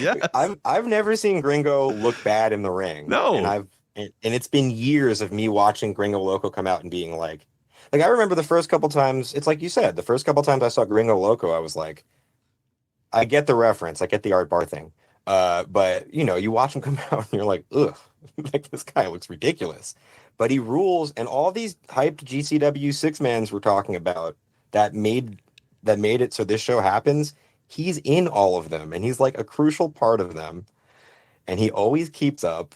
I don't know how he makes that body move like that. I don't either. He's great, and part of me is a little upset he's not in a big tag, because he's a lot of times he's the glue in a big tag. But like, good for him give yourself Psycho Clown. You've absolutely, dude. Yeah, you earned this. This is your second show. You're getting another produce show. Yeah, give yourself the big main eventer there with Psycho Clown. A match that I am very much looking forward to. Should be absolutely incredible. Black Taurus and Los Vipers, Latigo and Toxin versus Commander Arez and Aramis. I mean, we've seen this kind of match like thousands of times, but who cares? Like, it's always fun. Like, you know, I'm not going to complain about guys getting in the ring and doing a bunch of cool shit for 10 minutes. Like, I'm never going to truly get sick of that. And I don't think, especially when they're as good as these guys are, and any opportunity for more people to see Latigo and Toxin, who are just like, again, another crew that just blows your mind. Like, Lucha always has that. Like, every couple of years, people are like, yeah, no, we saw the best high flyer ever, and then a new guy comes and they do it. And Vikingo's now kind of elevated and upgraded and graduated to the point where everyone's like, oh yeah, we all know him. But now you got Latigo and Toxin, who I feel like are the under and like you said, Arez and Aramis, and all these guys have wrestled each other 10,000 times or whatever, so they just know exactly where to be at all the exact right times. But this match is gonna be crazy. And Black Taurus as the base, I'm in for it. I love it. Oh yeah, I mean, like I said, like they've been running these 6-mans forever. I don't know if it's ever been this stacked. I'm glad you pointed out Latigo and Toxin, because I think Latigo and Toxin are like the least exciting component of this match, and I love them. That's how stacked this match is. That Commander Aras and Army's team is like stacked to the gills. Black Taurus is like one of the best bases out there. This really could be one of the best matches of the whole weekend. If give this a little bit of time, that's 6 murderers in that match. Right, it needs the right crowd too, and maybe like don't have it be the opener, maybe because people are going to file in or whatever. Have it happen a little bit later in the show. Let the crowd be there fully. Let them get fully invested, and I think you got a chance to have some real cool stuff with that. Elsewhere on the show, last 2 matches here: Ciclope and Miedo Extremo versus Damien 666 and Bestia 666. Do we know? Are we getting deathmatch here? Or are we just getting like? Be, right? It's gotta be. You can't have Ciclope doesn't like. And for people wondering, it is not that Ciclope because he'd be facing himself, so that's probably not going to happen. It is the other Ciclope, but it's the Ciclope that's like an incredible deathmatch wrestler. So I guess you can't go full deathmatch. I don't think with Damien and Bestia at this point, but it can't just be like a straight tag. We're not holding the tag rope. Is I guess what I'm saying here. Yeah, I got a big soft spot for Ciclope and Miedo Extremo from their Freedom stuff. I mean, I don't know how much you can do with Damien and Bestia. It'll be fun enough, I guess. Ciclope does. I mean, yeah, those guys do. It's a GCW show. They'll find a way. They'll figure out something. It'll be good. They'll figure out something. Someone's bleeding. Someone's getting hit by. It's probably just gonna be Ciclope and Miedo Extremo just taking like very like weak, light tube shots to the head or something like that. You know what I mean? Like Damien and Bestia are probably not going to be doing a whole lot. They're probably hanging out, and Ciclope and Miedo is going to have to do the heavy lifting in this match for sure. But they can make Ciclope and Miedo just diving through props. Yeah, exactly. Which is, you know what? Fine. Fine. No problem. Yeah, Damien's on the outside. Ciclope goes to dive for him. Damien moves out of the way. Ciclope dives through a table. That's fine. I'll watch that for 5 to 10 minutes. That's no problem with me. And then finally, you have to say it every time, Sexy Star, no, not that Sexy Star, versus Dolce Tormenta is our final one. Not that Sexy Star, another Sexy Star, the non-problematic Sexy Star, and Dolce Tormenta. I was hoping I'd be the one who got to say not that Sexy Star. You can still do it. You have to qualify every single time. You're the boss, Rich. You get to... No, please do it, because someone might get confused in another minute or two and say, wait, hold on, that's Sexy? No. So that's where you can bring it up. Just in case you're returning from pressing the 15-second fast-forward button. It's not that Sexy Star. I don't know Dolce Tormenta, though. I don't know anything about her. I afforded myself one person to not know anything about, and it's her. So I don't know what to expect from that match. Yeah, I know she's done a few like things on Dark. I don't know that I've seen a ton of her as well. I know she's some AEW Dark matches, and I know the name, but I'm trying to remember if I've ever actually seen her work. So I guess it's a good opportunity to check it out and see if she's worth anything. But yeah, I don't know. Yeah, I'm with you. That a name that I also thought I knew the name, but then I realized I just know a different Dulce and a different Tormenta. So you just combine them in your head. I just know other luchadors who have those words. Yeah, that's funny. But yeah, all in all, I think it's another just fun as hell show. I think last year I just loved that show, and I'm still at it this year. That I think it's really going to be a blast to watch, and yeah, the ability to watch it on Fight Plus just makes it that much easier for me. And I think I guess I should note here, Melissa Santos, the former Lucha Underground ring announcer, will be the main ring announcer for the show as well. So big booking by Gringo Loco there to get Melissa Santos. Have they announced that they're getting Hugo again? I should have looked that up. Oh, you're right. I think you have enough things to look up. Man, are they getting Hugo? I hope. I don't know. Yeah. Is Hugo coming That would to really, Los Angeles? It round out feels the like he package. should, right? That can't be that hard to get to Los Angeles for Hugo. What, is he busy? Yeah, is he I exactly? don't know. Actually, what kind of joke is that? He probably is. He probably is busy, yeah. Or he's just not allowed in America. That's possible too. So I don't know. He was there last year. Yeah. Never mind. He was there last year. He's fine. Yeah, got he's done GCW before. Yeah, I don't know if he had like gambling debts or something like that that would prevent him from coming, but he's all right. But yeah, so that looks like a fun show, and overall looks like a pretty fun weekend. Is there anything else that's kind of caught your eye, John, before we let you go here? Anything that's excited you about the weekend? I wanted to have an exciting, obscure answer for this, but it's really just the same stuff everyone else is excited about. The best stuff is, like always, Supercard of Honor is just stacked to the gills. Great show. What is announced of Spring Break, I'm excited for. Like I said, Vikingo and Bailey. That's like one of the last exciting matches for me for Mike Bailey, unless he goes somewhere big. I'm even excited for Janela and Ibushi. Janela's I'm always rooting for Joey. He's got Endo on the DDT show. That's really cool. I'm not a big DDT guy, but the DDT show's got a couple matches that have my eye. Yeah, I like that show a lot. Takeshita and Ueno, that's a super cool match. The GCW against DDT show has that's the other place Alec Price turned up.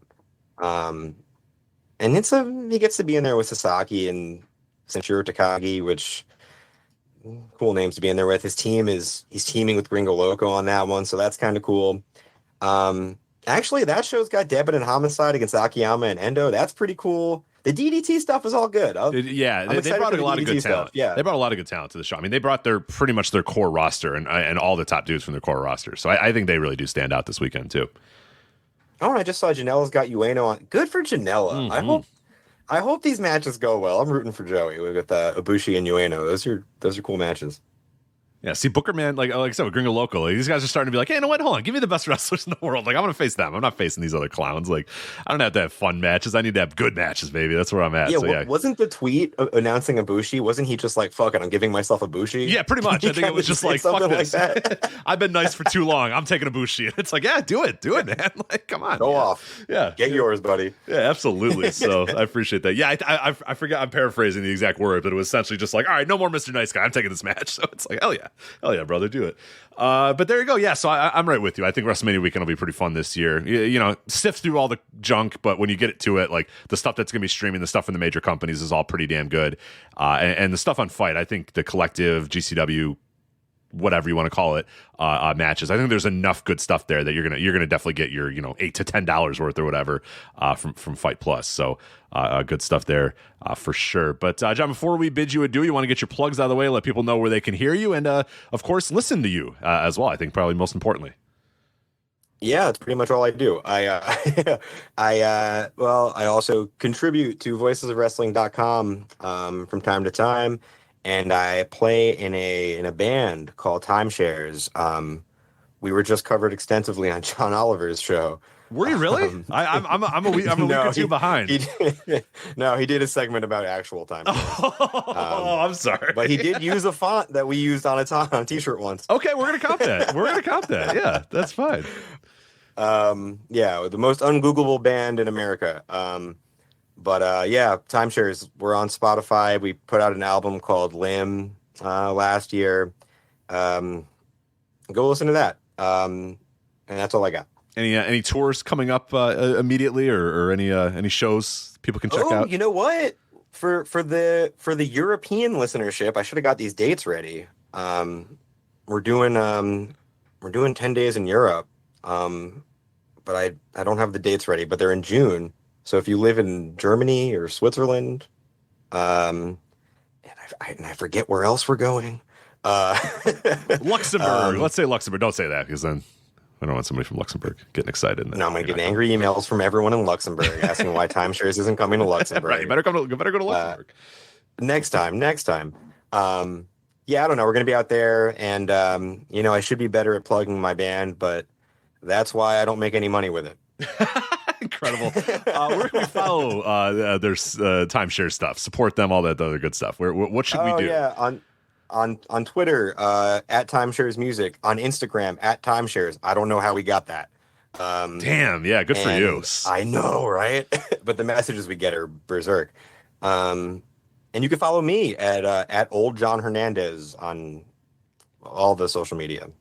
There it is. Jon, thank you so much for coming on here, helping us preview WrestleMania weekend, and we'll talk to you again soon. Absolutely. Thanks for having me. All right, guys, we'll get you right back to the Voices of Wrestling WrestleMania Weekend Preview podcast. But before we do that, we do want to let you know a little bit about our friends at Homage. And founded in 2007, Homage turns back the clock with shout-outs to eclectic moments and personalities in sports, in music, in pop culture, and most importantly to you guys, the world of wrestling. From Billie Jean King to Larry Bird to Dude Love, their clothing tells the story of triumph, individualism, and hustle, preserving the old school while still creating new legacies. And they have a ton of stuff that I know you guys are going to like. Like I said, a great collection of WWE apparel, from t-shirts to sweatshirts to shorts, all the other good stuff. And it's not just WWE stuff as well. They have Bret Hart shirts. They have Macho Man shirts. They have Andre the Giant shirts. They have Ric Flair shirts. They have Dude Love, Big Van Vader. They got event shirts as well. You want a Legion of Doom hoodie, you can get it. You want a Four Horsemen shirt, they got it. You want a King of the Ring, whatever, they got that too. You want WrestleMania collection stuff, this is the week to get it. They have a ton of WrestleMania gear. They have old school WCW pay-per-views, WWF pay-per-views, current day WWE wrestlers, a ton of stuff available at Homage. And that's not it. If you're saying, hey, I got enough wrestling shirts, I'm good, don't worry.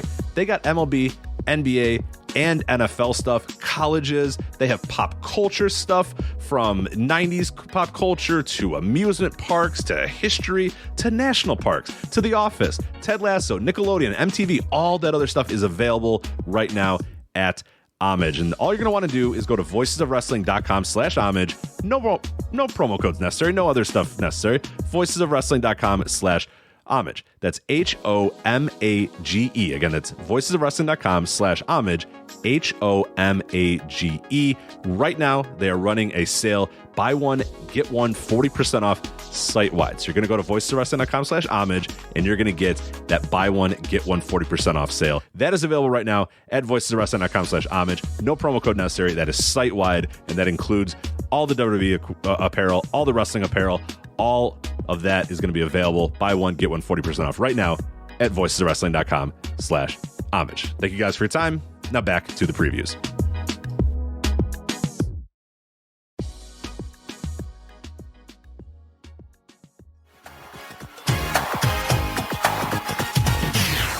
All right, continuing our discussion and our previews of WrestleMania Weekend 2023 in Los Angeles, he is co-host of the Emerald Flow Show here on the Voice Wrestling Podcast Network. It's Paul. Paul, how you doing?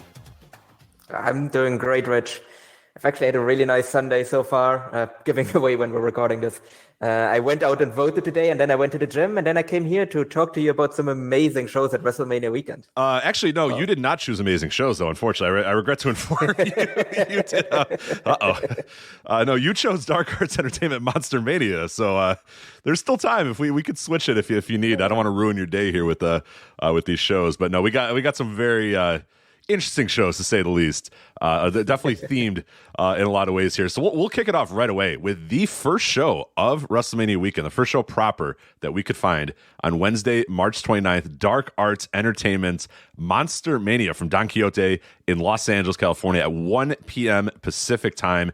This is it. This is the opening of WrestleMania Weekend, and boy, what an opener. You get Drexel versus Chupacabra versus Santana Jackson in a three-way dance. You get Duke versus Black Swan and Kid Bandit. You got Super Beast versus Cal Jack. I mean, they're all there. All the stars are there for Dark Arts Entertainment Monster Mania. What are your thoughts on this strange, odd show that is probably happening way too early for people that are actually traveling into town? No, definitely. Like I mean, you have like the canceled match with like Mecha Wolf being in there as well, which I'm like, yeah, there's Mecha. Funny vote of Mecha Wolf. Hey, awesome, great. Yeah. And then like the Duke match, like because it says Duke versus Black Swan and Kid Bandit. So is that actually like a handicap? That's a great question. I don't know. Is Duke perhaps two people that we don't know about? I don't know. It does seem like Duke has got the odds stacked against him out of the gates against Black Swan and Kid Bandit. But this is very early to have a WrestleMania weekend show on a Wednesday is tough. I think Wednesday in general is going to be tough, but I think now people have sort of adjusted their schedules with the weekend, with WrestleMania being on the 2 nights and taking up Saturday, that more people are doing Thursday shows and more people are obviously doing Friday shows. But now we've seen a lot of bleed into Wednesday, and that just feels like a little too early. So I'm very curious how many people find their way to Don Quixote in Los Angeles for Dark Arts Entertainment Monster Mania. I'm guessing, especially at 1 p.m. Even like, if you fly in. Right. We were talking about the Pandemonium Pro Wrestling at 5 p.m. That's a little more doable. If you were like, hey, look, I'm gonna fly on Wednesday. Maybe you get in at noon or 1 or 2 or whatever, and you're like, you know what? Yeah, let's check out. Like 5 p.m. works a little bit better. 7 p.m. works Wednesday night. Wednesday at 1 p.m. I don't know who's that's. I mean, people in Los Angeles also have to work, right? Like, so even the local people, I don't think are going to be able to take all days off. So I am just flabbergasted how many people are going to show up to this show. It's got 1, 2, 3, 4, 5, 6, 7, 8 matches or whatever. It seems like, I don't know. It feels like there might be more people on matches than in the building in Don Quixote, but I guess we'll find out. May very right, but I mean, there's one person on the card that I think people should keep an eye on. Like, I don't think there's really much of a reason for you to seek out the show, but I think there's one person I think you should keep an eye on here, and that's Galeno de Mal. Yes. Because if for some reason you're someone that doesn't watch the top tier Japanese promotion great, then you might not be familiar with this guy. He is a very large man.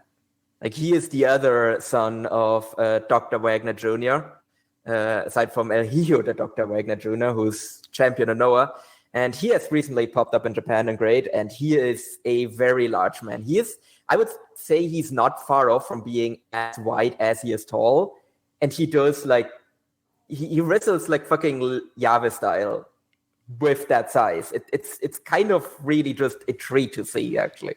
Yeah, in a later, I think it'll come after your preview, but somebody declared that he might be the breakout star of this year's WrestleMania weekend, because WrestleCon put him in a really, really big spot, and he's got a few other bookings as well, and he's somebody that is just going to jump off the screen immediately. You're going to see him, and I think the person likened him to an Elden Ring boss. I likened him to a beat 'em up, some 8-bit or 16-bit beat 'em up boss, in a Capcom game or whatever, where it's just he just a bunch of barrels appear, and all of a sudden he breaks through them all, and it's just oh crap, and there's his health bar, and he's got 2 health bars, because you're right, he is as wide as he is tall, and he's 6'5". So think about that. Think about how wide you have to be as wide as you are tall when you're 6'5". But he does it, and then the best part is that he's not a lumbering big man that just clubs you in the back. No, he actually can grapple and move around and bounce around and get around the ring very, very quickly. So yeah, keep an eye on him for the entire weekend.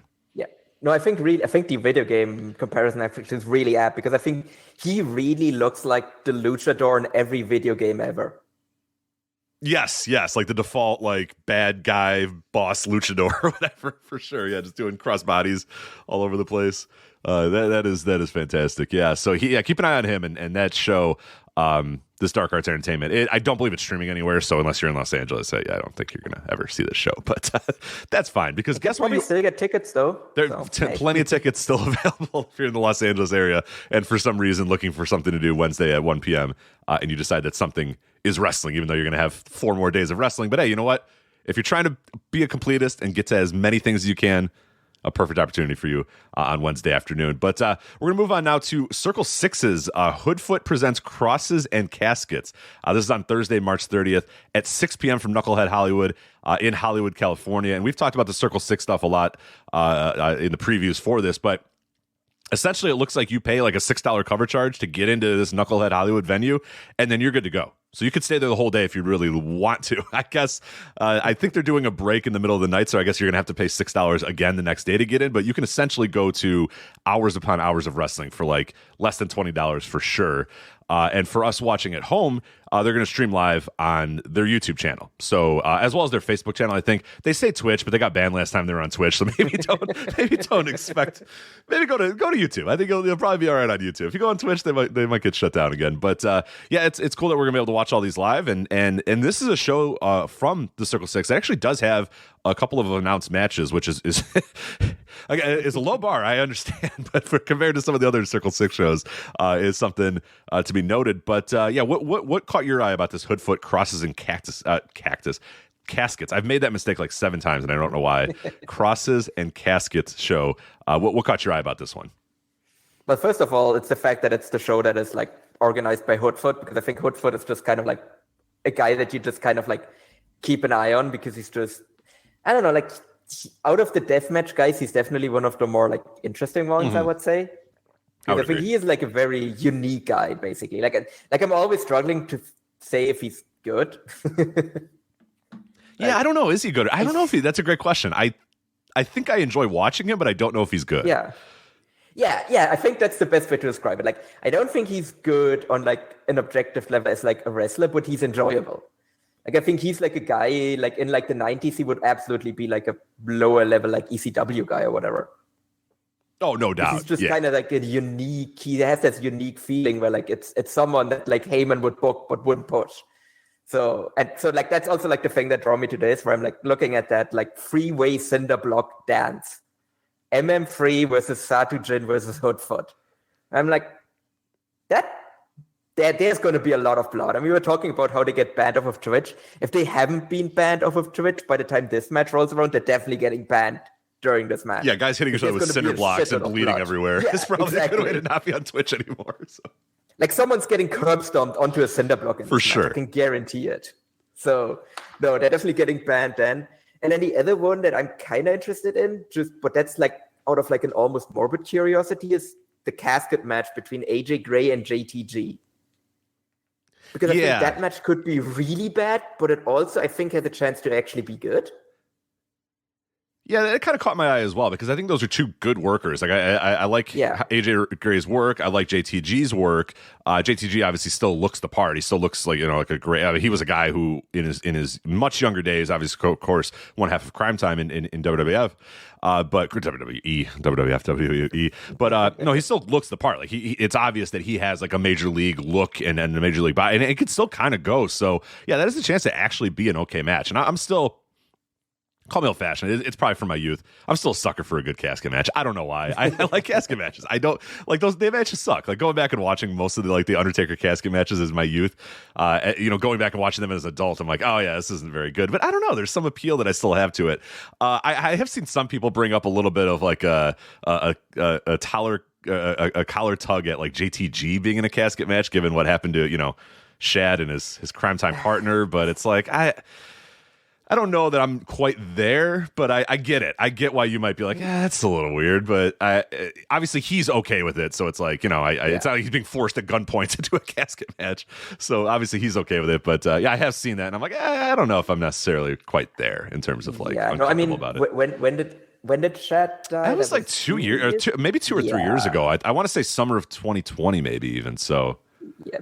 Because if you do that like the year off, then like I 2 weeks after or whatever. That's a bad look for sure. Or you have AJ Gray doing like the fucking like Orton promo, being like, "Oh, Shad is not up there." He's not you're gonna be with your partner. Yeah, right. Yeah, he's not doing that.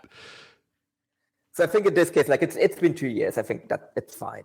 Like unless they literally build it around Shad being dead, then yes, I agree. That's in really bad taste. But I don't think anything's been built. So right, that's asking for a lot. Having a match be built, and this also features a Doors of Mayhem match, which I'm not sure what it is. And I don't. You know what? Honestly, I've looked up some of these other Circle Six stipulations. I don't know if I want to know what a Doors of Mayhem. I just want to find. I'm just going to watch and find out what a Doors of Mayhem match is between Matlock and Terex. Yeah, also not really two people I'm super familiar with. Like, I've seen a handful of Terex matches. Like, he's a deathmatch guy from California, but Matlock, I have legitimately no idea. Yeah, that's but that's going to be at 6 p.m. on Thursday, running up against Compton Mania, of course. So tough decision for the people there live. But otherwise, it's kind of on its own. I mean, you got it. What's cool about this show is there's a nice little in between period between Josh Burnett's Bloodsport, which is going to be at 4 p.m. Pacific. And then you pretty much have until DDT goes to Hollywood at 8 and New Japan and Impact. So there's a chance that you might be able to catch the show between some shows. So I might try to do that if I can. But also on Thursday, March 30th, I guess you have to catch up between this show and the one we just talked about. 8 p.m. from the Xander Sports Arena in Gardenia, California. It is Lucha Puroresu Wrestling Return of the Dragon, which... I don't know if these. Do we know that they know what these words all mean? Because they're also announcing. No. They're also announcing a Joshi Lucha Wrestling Puroresu Cup, which is just the wrestling cup, which I kind of enjoy. But they're just using every word that is wrestling in every different language. I wonder if they know. Like they probably, right? But that might be giving Lucha Puroresu Wrestling a little too much credit. But I don't know. What do you make of Return of the Dragon? I mean, first of all, that's another one where I'm not sure how many people are actually going to be there, because just based on the competition it's up against. Yeah. Like, it's up against the DDT show and it's up against New Japan and Impact. Like, all of those shows all happen at the same time. Yeah. So, and like, especially also, like, you can't even do the whole thing where, like, oh yeah, you want to go to the Puro show, you go to this one. The other two are also Puro shows. Right. Yeah. They chose the absolute wrong time to try to, like, and it's got, like, the thing about it is it's got, like, some pretty fun talent. You got Ultimo Dragon, you have Psychosis. Well, Drago's going to also be there, but Aerostar's there. Like, there's talent on that show. There's some decent talent, and it's just, I'm very curious how the show does, because I can't imagine anybody there in Los Angeles that is excited about watching, great pro wrestling or like you said, even like interested in Japanese wrestling. Well, here's DDT is running a full-on like solid DDT show, like with Takeshita and Ueno in like the main event, and Endo versus Janela, and like a lot of really, really good stuff. And then, if that's not enough for you, the stars of New Japan are also here at 8 p.m. wrestling at the same time. So yeah, it seems like an incredibly tough time to promote, like, hey, we have Ultimo Dragon here. It's like, that's all right. I'll go watch these other shows. But I'm very fascinated how many people pack into the Xander Sports Arena in Gardenia, California here on 8 p.m. on Thursday. And do we know that this is like the actual like Psychosis and not like the other Psychosis? I don't. I really don't, unfortunately. So that's the other one where I'm like, I hope it's the actual like Psychosis that wasn't WCW, but it could also be like the other one. It could just be, I'm curious how much that Psychosis has been working. So we worked earlier this year, from what I can tell. So I was trying to see if he hadn't worked. I mean, he does not work regularly. So he had like 6 or 7 matches last year. So yeah, maybe he'll pop up or so. But yeah, who knows, man? It's a very odd show that I'm not sure needs to exist. But I guess I'm glad that it is. Oh, and in the Joshi Lucha Wrestling Puroresu Cup, the Wrestling Cup, Dolce Tormenta, Alex Garcia, Viperous, Zeta Zhang, Maserati, and Miranda Alizé is your only announced match so far, with a couple of days left to go until it. So very heavy Joshi, and I don't even know if any of these are really like regular workers in Japan. The very few, a lot of them are just like kind of local or Joshi talents that are just kind of around it. One thing I gotta love is it's the best part about this. So if you go to their ticket page, they're promoting it, with, and it's all in Spanish. Like they clearly want like Spanish language people showing up or whatever. So they show a picture of Ultimo Dragon. It's like WWF Ultimo Dragon, or WWE. I keep saying WWE. And then they have an embedded video in their ticket page, and you couldn't even. If I gave you 1,000 guesses of what Ultimo Dragon match they embedded in their ticket page, you could never get it, ever. I spoiled myself, unfortunately. Because you saw it? It's like of all Ultimo Dragon matches, of every match in the legendary career of Ultimo Dragon, they chose the WWE SmackDown September 10th, 2003 match versus Tajiri. So it's like, okay. Like you could show. Are we talking about another guy that probably should be on the show? Yeah. Where the hell's Tajiri? Come on, get him over here. He's too busy with Kyosho Pro. Yeah, he's busy. He's taking wrestling talent from all sorts of different. I'm actually I'm quite fascinated by his recruiting methods that he's done so far. Is there like a wrestler from Malta that just joined and whatever? He's like finding guys in like weird places. Owen Blanco actually has been solid, like from what I've seen. Like he definitely seems like he has good size and everything. He has a good look, and like he's still a bit raw in ring, but I think he's only like 23 and everything. But from what I've seen, like he does solid stuff. Just on the first match I saw actually of him in Kyushu Pro, he actually did the whole like Roman Reigns talking in the middle of the match, and I think they very quickly told him to stop doing it because he didn't do it in the second match. Yeah, we don't do that around here. But there you go. That's Lucha Puroresu Wrestling Return of the Dragon, show that, well, good luck to them on WrestleMania weekend. Let's jump over to Friday, March 31st. So to the next day, Friday night, 11 p.m. Pacific time from Super Chief Art Gallery in Los Angeles, California. It is New Fear City's Murder Mania. And so far we have one announced match so far for Murder Mania. It is a no ring, no rules death match between Dominic DeNaro and Juicy Finau, which sounds awful on every level possible. It sounds horrific.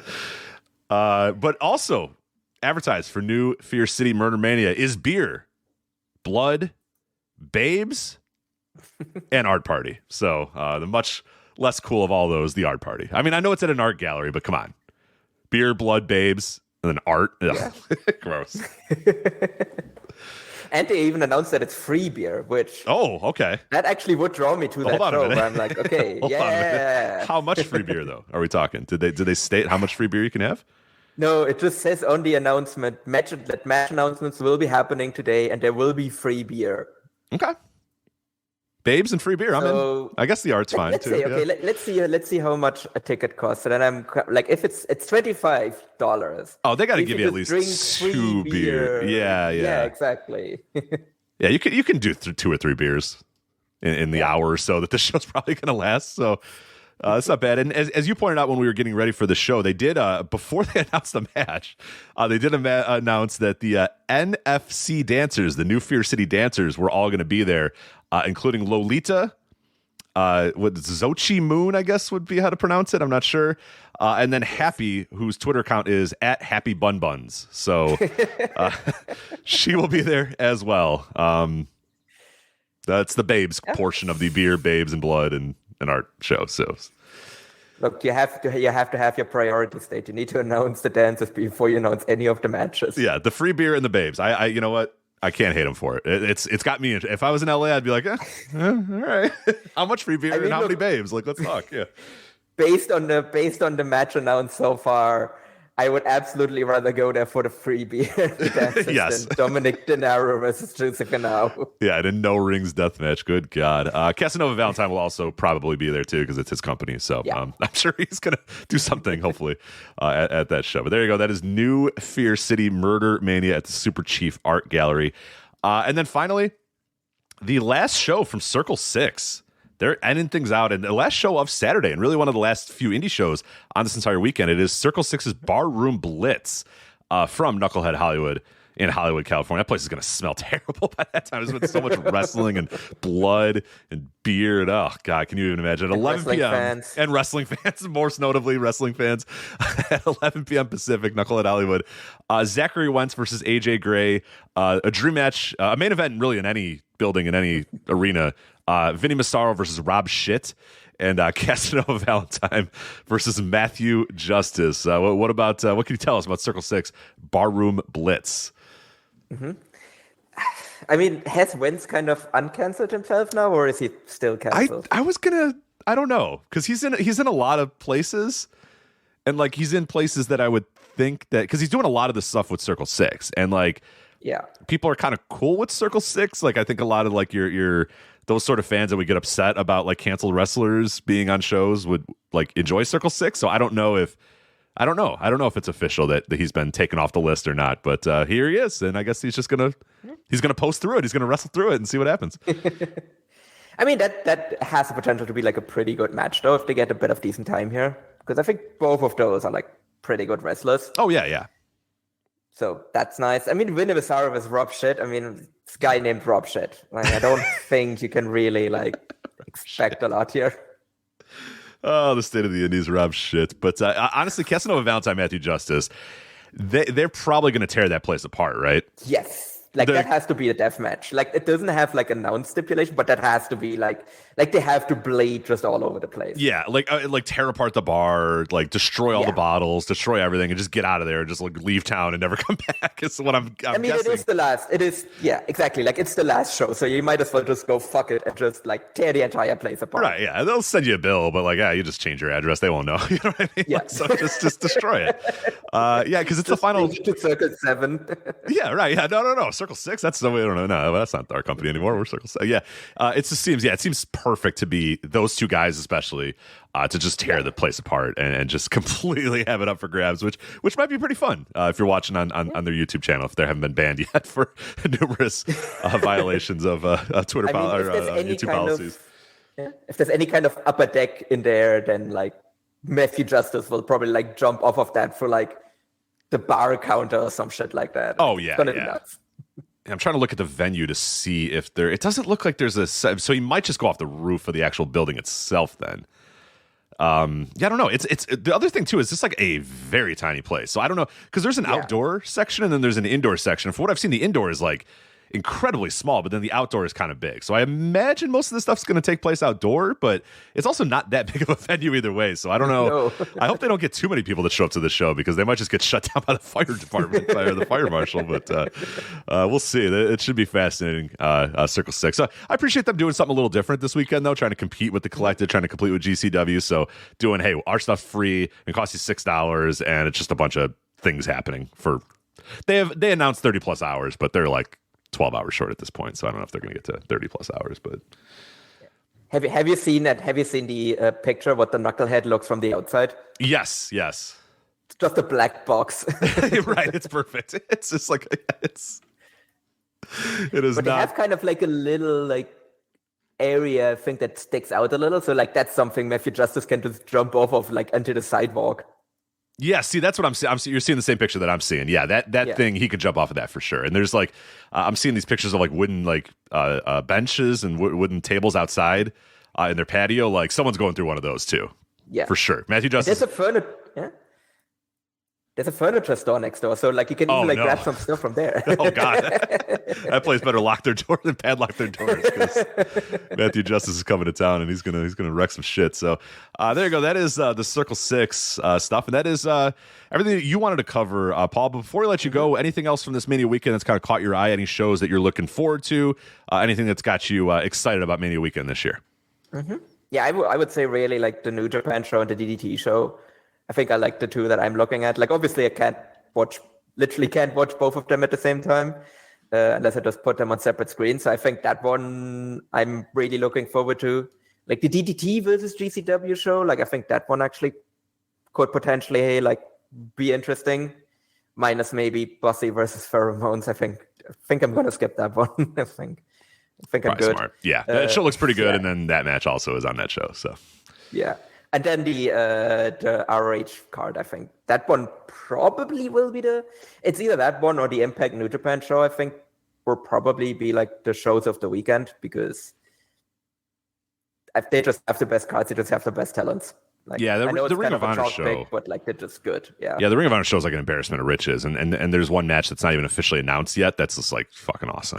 Like it's just it's like, oh my god, that match too. Like they don't even need that one. So I think coupled with the injuries to Alexander and the injuries to Ospreay, I think that the ROH show's probably leaped above that show. But I still think, in terms of like good professional wrestling, you're still going to get really really good stuff on the New Japan Impact show. But I do think that DDT show is a little underrated. I think that has a chance to be really really good, especially in front of a pretty hyped crowd at the Globe Theater. That could really stand out. I mean, the 2019 WrestleMania weekend DDT show was like one of my favorite shows of the entire weekend, because it's just like the crowd was all in and the DDT guys were all in, and it made for just a really really really fun atmosphere. So hopefully they can kind of recreate that here this year. But that has been our little WrestleMania weekend preview here. Paul, before we let you go, do you want to let people know where they can follow you, where they can listen to you, most importantly, and any other good stuff you want to get out of the way?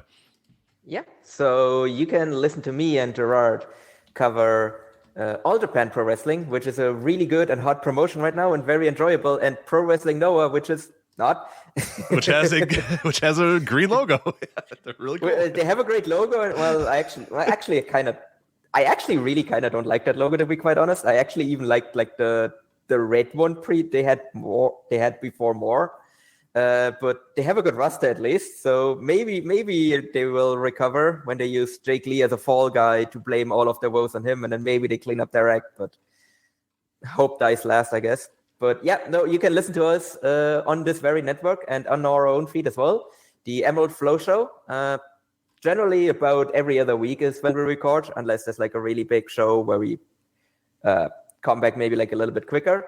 So yeah, we cover those two promotions. Sometimes we kind of dip into like a bit. If there's a big DDT show, we go into that. If there's like a big great show, we do a little bit of that as well.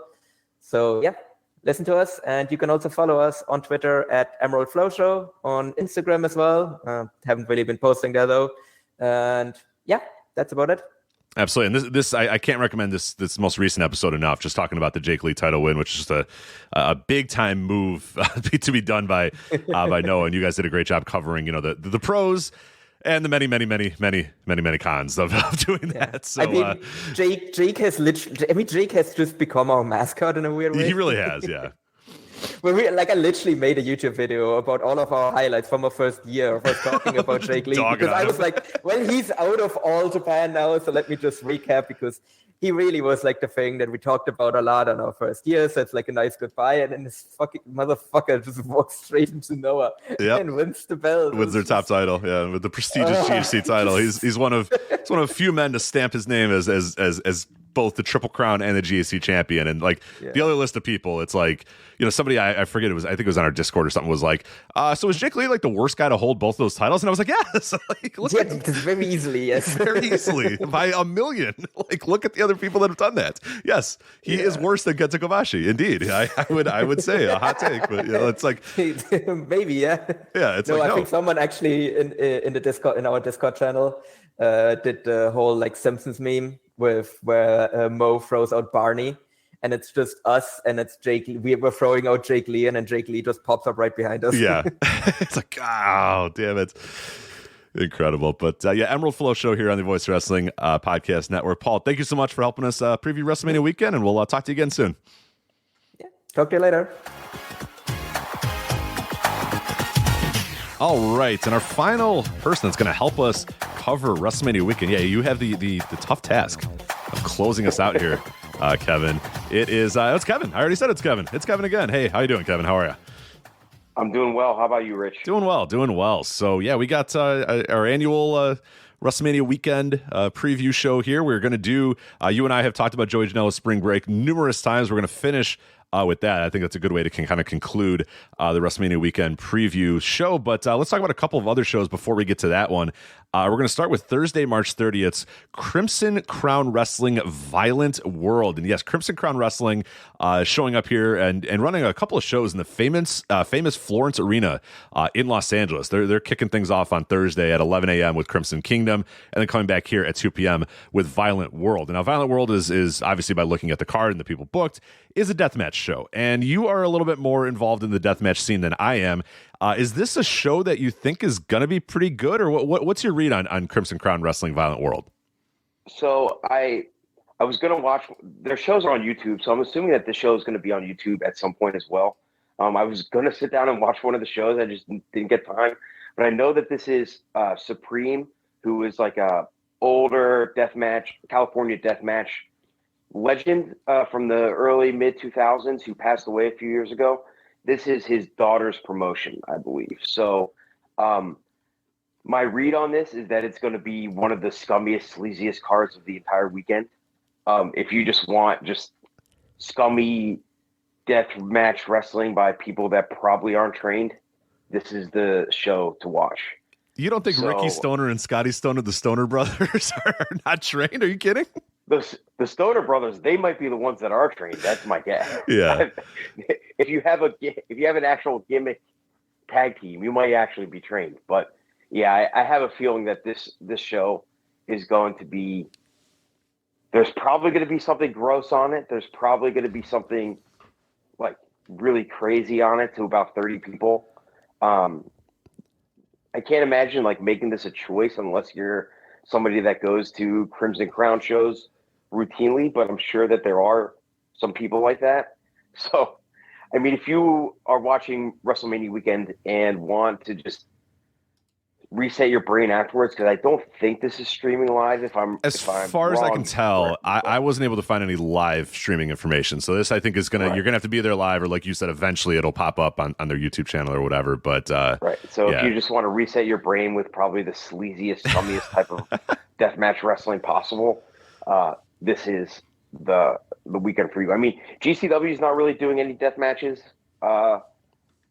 WrestleMania weekend, there are ICW shows, deathmatch weekend, which are not in California. They're in New Jersey. So if you want deathmatch stuff, you can watch that to get your fill this weekend, because I'm sure that will be better. This, if you want the lowest of the low, the show to watch. Yeah, and unfortunately this weekend, XPW, they had a very notable deathmatch show with a bunch of just horrifically dumb spots. So the bar has been set pretty damn high. So we'll see if Crimson Crown and Circle 6 and these other companies that are coming to WrestleMania weekend and filling it with death matches are going to be able to live up to the lofty expectations that have XPW set forth this last weekend in terms of just horrific stuff here. But yeah, you have sadly the only one I saw from that was the guy jumping from the balcony, sitting on a chair, landing on the tables, and then probably the only breaking his spot that I tailbone. saw. Yeah, I did not see the other spot that is getting a lot of the attention. A syringe in the dick. I'm good. I think I'm good. I think I'm all right. I don't need to see that. Yeah, so I think I'm good on that one too. I'm not even. I'll just assume what it looks like. Some of my friends are real sickos and they love the syringe spots, but this one I feel like even for them is probably yeah, it's a bridge too far. Too much. Yeah, especially from that company too. It's like, okay, we don't need this. So, this Crimson Crown Wrestling, it's got a undisputed Crimson Crown Wrestling Supreme Violence Championship match. Sage Sin Supreme versus Kikyo. You also have the Wrestle Rave Deathmatch Championship, Mr. Redacted versus Clint Majera. CCW. That's Dr. Redacted. Oh, doctor. Sorry, I said Mr. He is a doctor. I apologize. He went to school to be called a doctor. Yeah, I apologize to Mr. Redacted, or Doctor, sorry, to Redacted. CCW Tag Team titles, a tables match. Just a classic tables match. The Stoner Brothers, Rick and Scott Stoner, versus Smoke Signals, Jose Hendricks, and Wyatt Two Shadows. So that's a main event in any building. And then three-way death dance, hardcore, all caps, versus Gagne, BC Killer. And then a Supreme Violence match, Neil Diamond Cutter versus Lazarus. So, yep. There you go. That is Crimson Crown. And I did see some other names like Casanova Valentine. I saw was on the show. Kid Bandit, I believe, is also announced for it. Yeah, I think there might have been another deathmatch name too. So Terex is that what you're thinking of? Who's that? Terex is apparently announced for it. And one sec, I just scrolled. It's Terex, Casanova Valentine, Larry Legend, Kid Bandit, and X-Torm are all also announced. Yeah. So you have like Clint Margera and Casanova Valentine and stuff, and Neil Diamond Cutter, who are, decent deathmatch guys that wrestle around. Dr. Redacted, I haven't seen that much. Actually, kind of know Dr. Redacted, but I haven't really seen that many of his matches. But what I see of it, they're all very bloody and very crazy. So, and then Sage Supreme, or whichever her name was, that's Supreme's daughter. So of course, she's putting herself in the main event. She's probably putting herself over. Got the pencil. You can do whatever you want. Yeah, Booker Man. Right, exactly. So Booker Woman putting herself over. I like it. Right. So we joke about some people not being trained, but there are at least a few like somewhat notable deathmatch names on here, people that have been doing it all over the place. I mean, I wonder if Neil Diamond Cutter is. I think last year he might have done both Dallas and ICW the same weekend, so I wonder if he's going to do that again. Double dip. Just flying across the country full of blood back and forth. Yeah, good for him. Let's move on to one of the Circle 6 shows. They obviously have advertised doing 30 plus hours of wrestling through this weekend, streaming live for free on their YouTube channel. It does not look like they're going to get to the 30 hours. They're still a little bit short, but they have a lot of interesting stuff. If you have a death match, you really, really want to see some unique, death match, no ring type of stuff in some ways, or some real interesting style type of matches, I think they're doing a pretty good job. Like, it's not really my vibe usually, but I think I might check out some of their stuff in between some shows. And I think they've done a really good job of planning their shows at times that kind of fit. There's not a bunch going on, so it's like, hey, there's nothing else going on. Why don't you watch this show? Put on our YouTube channel and watch this for an hour while you wait for, New Japan and Impact or whatever, while you wait for, spring break. I think they've done a pretty good job of doing that. One of the shows that did catch my eye even as not being a big deathmatch person, but Mama Cogar's Delicate Flowers is at 5 p.m. Pacific time from Knucklehead Hollywood in Hollywood, California. You got a flaming tables match between Atticus Cogar and Jacob Fatu, and a Chandelier of Death match between Otis Cogar and Clint Margera, which both of those sound pretty good. I mean, Jacob Fatu in a flaming tables match. I love Jacob Fatu. Flaming tables seem kind of fun to me. I'm into that, and God only knows what a Chandelier of Death match is. But yeah, if you're into death matches, this might be a good show for you. Yeah, well, I agree with you about the flaming tables match. However, you forgot the one obvious caveat to it. With there's no chance Jacob Fatu is actually going to make it.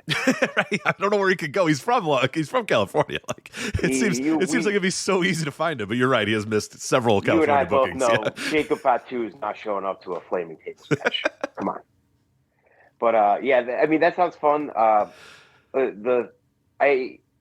With your greater point about this, like I agree with you. I'm going to my buddy's house in Pittsburgh to watch WrestleMania weekend. We're gonna have like 4 TVs set up, so I'm sure that this is gonna be on like the whole time, just in the background. And if there's a lull or something's interesting going on, we'll watch it. I really like when CCW did this, or sorry, not CCW, when GCW did this a few years ago, the charity thing, the infamous one, like it wasn't really good. I'm not arguing that it was like great. A lot of it was bad, but it was really fun and interesting to just pop in and people can kind of be ambitious and kind of see what works and what didn't. And a lot didn't, obviously, but like it was fun. So I really like this idea. WrestleMania weekend, it's good to have. Like you said, it's cool to have it. I don't know. I kind of wish it wasn't WrestleMania weekend just because there's so much else going on. It's kind of harder to pay attention to it, whatever. But to your point, I do agree. It is cool to have something where there are those lulls and you just want to watch something else. And there will always be something on that and it's easily accessible.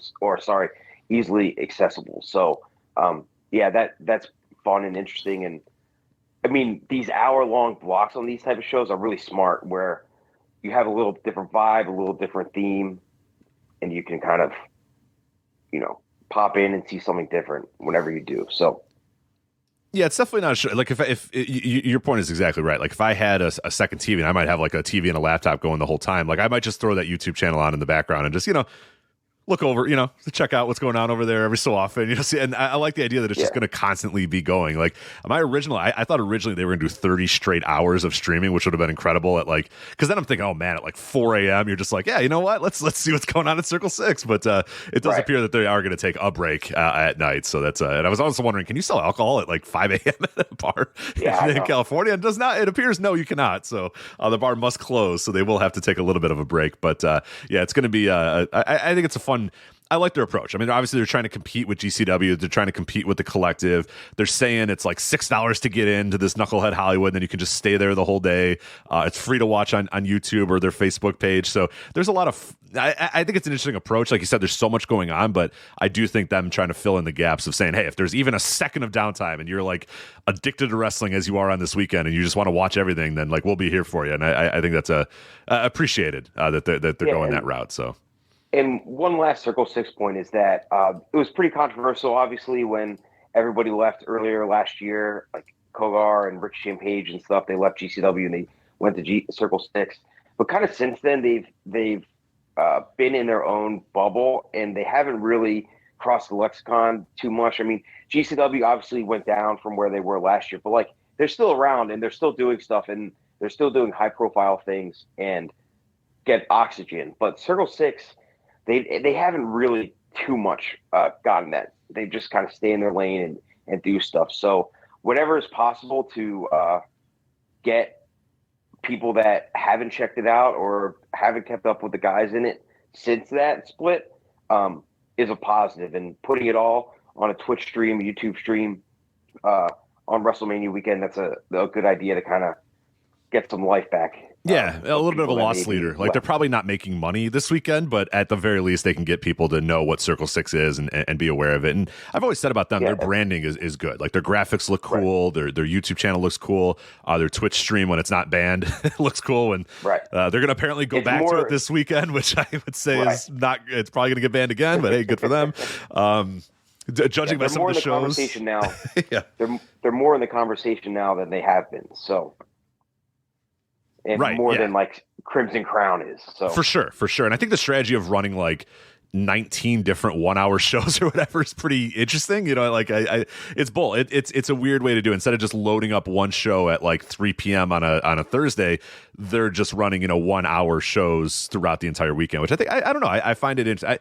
I just like that they did something to stand out and feel different and look different. And they're 2-match shows, they're 3-match shows. They're great if you're just like bouncing between shows too. Like if I was in Los Angeles, like, and I had a little bit of downtime, like that'd be really cool to go in there, grab a drink, see whatever the hell's happening there and be like, all right, cool. We got to go to, spring break, or hey, we got to go to Ring of Honor Supercard. Like, let's leave. But like the idea that that's always kind of there for you, I think is interesting. You don't feel invested in like, oh crap, we got to stay here for 4 hours or whatever. You can watch an hour and leave. So again, I just think that them doing the opposite of what everybody else does is smart. Like it gets them the attention. It gets them having segments like we're doing right now, where we're talking about them. Where if they were just running a random show at 4 p.m.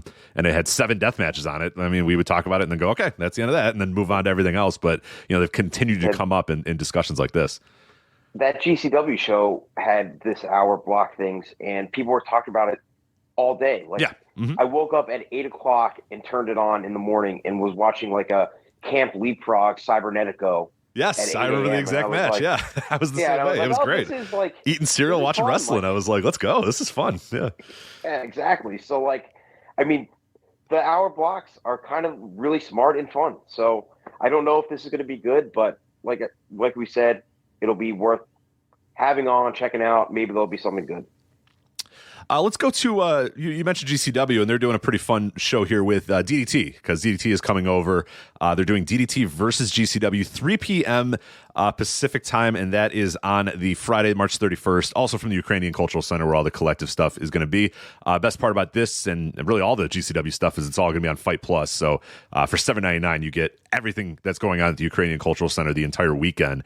So that is super, super cool, and this DDT versus GCW show is part of that. Now, I've seen some criticism about the actual booking of the show itself, and maybe not utilizing the talent all the way. We've kind of talked about it a little bit. Higuchi, me and Ewan, when we were doing the DDT show proper, we were talking about maybe, this wasn't the best utilization of Higuchi versus Blake Christian, and a few other matches here and there. There was like, there might be a better booking than this one. But what do you make of DDT versus GCW? Is it still a show that you're looking forward to, or do you think that they actually booked it well? I guess I should ask first. So there's a few things with this show. First of all, it's in a death spot. It's against the Ring of Honor show. So that's going to be hard for anything going on right then to really, get the same buzz or get some action, because people are either going to be watching it on a second screen or watching it later. And you know how that goes, where there's so much Mania weekend where maybe you watch it later or maybe you hear about it and you just don't. So that's my list of shows at the end of the weekend where I'm like, oh yeah, I'll go back to that one. And I just, it's like, oh wait, I got like 12 shows to go back to. I'm not going back to any of these. Like, you know what I mean? Like, you're probably only going to watch stuff that you hear about. Exactly. You're not going to watch the full show. So they're starting a little behind there. As far as the card goes, my thoughts on it are a little complex. I don't really know. I mean, I agree with it where there's a lot of stuff that's bad. Like Bussy versus Ramones is bad. But the positive of it is they're going to be they're both going to be on the show. They're both going to be there. You might as well put them together. Now that however long it is going to be bad. It's going to be, I'm going to not like it. It's not. I don't like the Dino style too much. Sometimes in DDT, it can be funny, but I'm over it. I don't need to see it anymore. Like, I'm over, and then you have it with Bussy, who I'm not too into either, and it's a bad combo, but at least they're all together. Other stuff like Blake Christian versus Higuchi, I'm with you. I agree. It's not the best way to utilize Higuchi. I don't like Blake Christian currently is doing this heel character in GCW. He's having really long matches that are just full of stalling and character work, and I don't like them much at all. I find them to be kind of black holes on shows. The show can be moving along pretty well, and then here you have this 20 to 30 minute Blake Christian match right in the middle that just is slow and plodding, and it's one of my least favorite things in GCW right now. So I'm not really into that. That said, I don't know what else you could do to like make this better, to be honest. Like, okay, so you don't want Blake Christian, but what's the dream matchup in GCW for Higuchi? Right. I can't think of anything. So, like, all the stuff up and down this card, there's stuff like that. Like, you have Jun Akiyama on the show, and you put him in a tag match against Tony Deppen and Homicide. Cool. Like, I don't know who else Jun Akiyama is going to go against. I don't know who's better on the card than Homicide and Tony Deppen. Like, maybe you could bring in somebody. Maybe you can bring somebody from another show or outside. But the show is GCW versus DDT. So if you do that, it's not quite as authentic. So I just don't like. I think that there's interesting guys and some like interesting prospects on the GCW roster, but like most of them aren't really ready or aren't really conducive to good matches with these DDT guys. So I just don't. I agree that like maybe something else could happen, and I see the criticisms, and like I think it's fair, but I just don't. I'm just perplexed. I just don't know what people are thinking or what should it be. Like, I just don't know. What do you think? Yeah, it maybe just doesn't feel right, but I think your point is right that maybe this is like a show that I don't want to say shouldn't have happened or shouldn't happen, but it's just like a show that probably was always going to look kind of like this. Because you're right. Like I don't think Blake Christian versus Higuchi is a good match for Higuchi, but going up and down the GCW roster, like I don't know. I mean, maybe like a Mance Warner or like a Matthew Justice or whatever, just guys that like, you know, a little bit tougher like that. Maybe that's what I would do. But again, that's not exactly like a blow away. Oh, now the card is now fixed because it's Higuchi versus Mance Warner as opposed to, you know, Higuchi versus Blake Christian. And yeah, it's, you know, Jun Akiyama again. I mean, he's one in particular. Like there's nobody. I mean, they just don't. They're just two completely different companies doing like completely different things, you know what I mean? So it's which might be the fun of the show is that you're really putting like strange bedfellows together and trying to see how it works. I'm kind of Janela's against Yuki Ueno on the show, so maybe you could do him versus Akiyama. But like, is that different than him versus Ueno? And like, do you need that? I mean, who knows? Maybe Janela versus Akiyama. Maybe I could see an argument for that, but Akiyama is here. He has 2 matches, and they're both tag matches. So yeah, he's slowing down. He's slowing down now. He doesn't want to get in there and just he wants a fun little haha match. Not necessarily a haha match, but yeah, he wants to play the hits and yeah, he's not in there to have a 25-minute back and forth, you know, epic. It's Jun Akiyama. He's never done WrestleMania Weekend. Like, I'll let him have tag matches. Like WrestleMania Weekend, especially a guy like that. He's there. Jun Akiyama is at WrestleMania Weekend. Like, that's all you need. You're there, and you're like, oh man, here's one of the greatest wrestlers of all time. He's standing in front of me. I saw Minoru Suzuki on a WrestleCon show a few years ago where they did that big tag match with him and Tanahashi and a bunch of other people. And I was just laughing because Suzuki was standing outside in one of the ring corners for like the entire match. It was awesome. It was way cooler than seeing him wrestle. Seeing him avoid wrestling was way cooler. So, I just don't know what else people expect, what they want, what could be better. I think in the end, it'll probably be an okay show. But who knows? I like I said, I feel like it's one of those things that most people are not going to be watching live because Ring of Honor is probably the show of the weekend, at least for people like us who are listening to the show. So no, people aren't going to be watching or paying attention to it live. They're going to hear about it afterwards. And if there's something worthwhile, they'll watch that stuff. But I don't think people are going to really sit down and watch most of the show. The one match on here that I think is interesting, and actually we could use it to combine with one of the spring break matches because my points are pretty similar, is that the Moonlight Express versus the East-West Express, which is Speedball and Mal versus Nick Wayne and Jordan Oliver. On the spring break show, Nick Wayne and Oliver are facing the Motor City Machine Guns. And this is a team where I don't know how much you've seen them, but they have a lot of real raw potential. They look similar. They have a good look. They do a lot of tag team moves together. Like, they're on the same page. Jordan Oliver has gotten a lot better over the past year or two. Like, I know that he's pretty divisive, and I get that, but he's really put in a lot of effort. Like you can see that he's really trying and that he wants to be better and he's trying, and maybe hasn't clicked completely yet, but he's still young. He's still like 21 or 22 or something like that. So he's not like finished by all means. And Nick Wayne obviously is just a prodigy and has a lot of raw potential. So as a team, I like them and I like the idea of them. And I just think that they need, there's no like veteran teams. And specifically on night 2 with the Motor City Machine Guns match, it's a match that I've actually I've talked to you about before, where like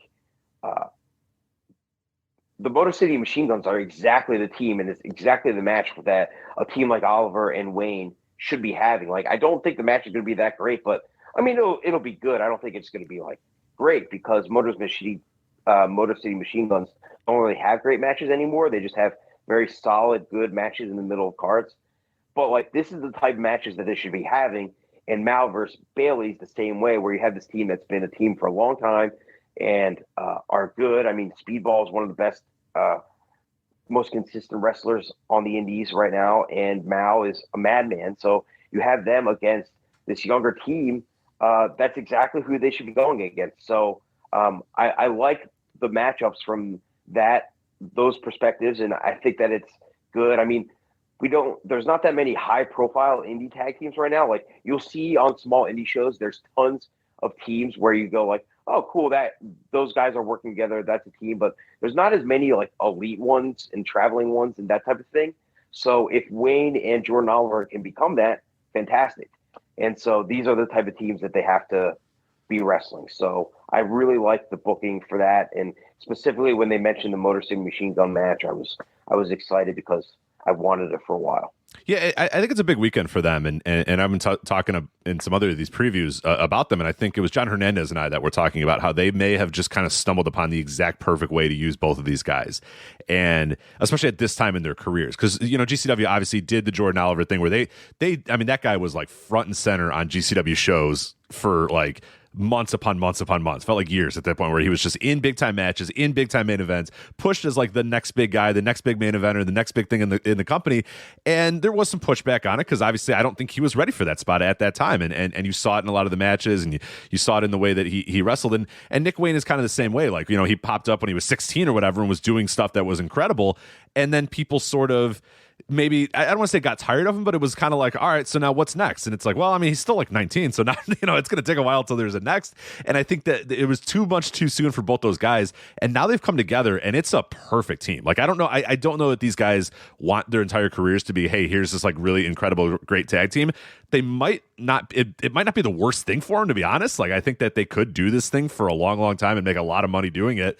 But I think they've found like they've been able to accentuate the positives of both guys and hide the negatives in a way that has really just made both of them come across like bigger deals and bigger stars and feel like a legit like top tag team of the indies, which I think is a good spot to be in. I don't think that's a bad thing to be in. And you're absolutely right. The booking of them this weekend, I think, is pretty telling that, GCW has an opportunity to put Jordan Oliver in there with Endo if they really wanted to. You know what I mean? They have a chance to put Nick Wayne in there against, Jun Akiyama or whatever. You know what I mean? Like, they could have done any of those bookings. They could have put them in big time spots, but instead they went with the tag team, which again, I think speaks volumes to them seeing the potential in the tag team, and them seeing that this tag team does have some legs and could be a thing. And then, the next, like you said, at Spring Break, the show that will get the most eyeballs, instead of putting them in singles matches, putting them up against the Motor City Machine Guns and kind of a, potential passing of the torch to like a new indie tag team is really, really cool. So I'm with you. I think it's a really, really good team.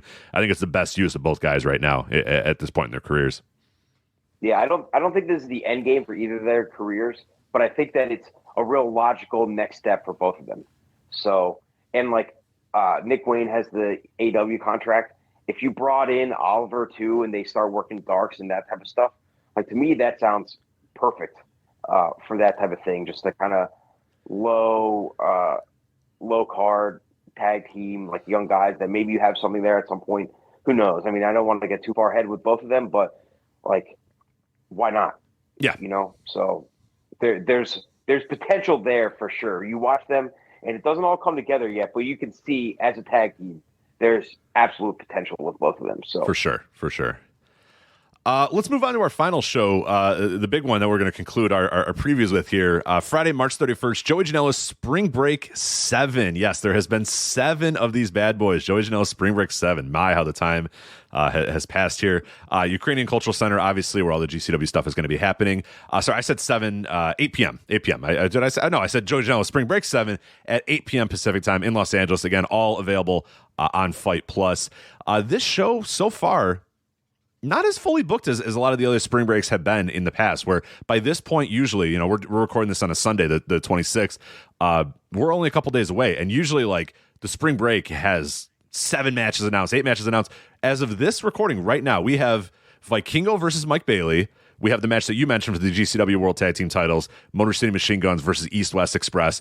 We have Kota Ibushi versus Joey Janela, and then an open challenge of Maki Death Kill, Maki Ito and Nick Gage versus the dreaded ? And that's it so far. Are you maybe surprised that this show isn't as fully fleshed out as spring breaks of years past has been? Yeah, so first of all, it's only one day. So the past few years, there have been multiple days, even before the pandemic. This year, it's only one day.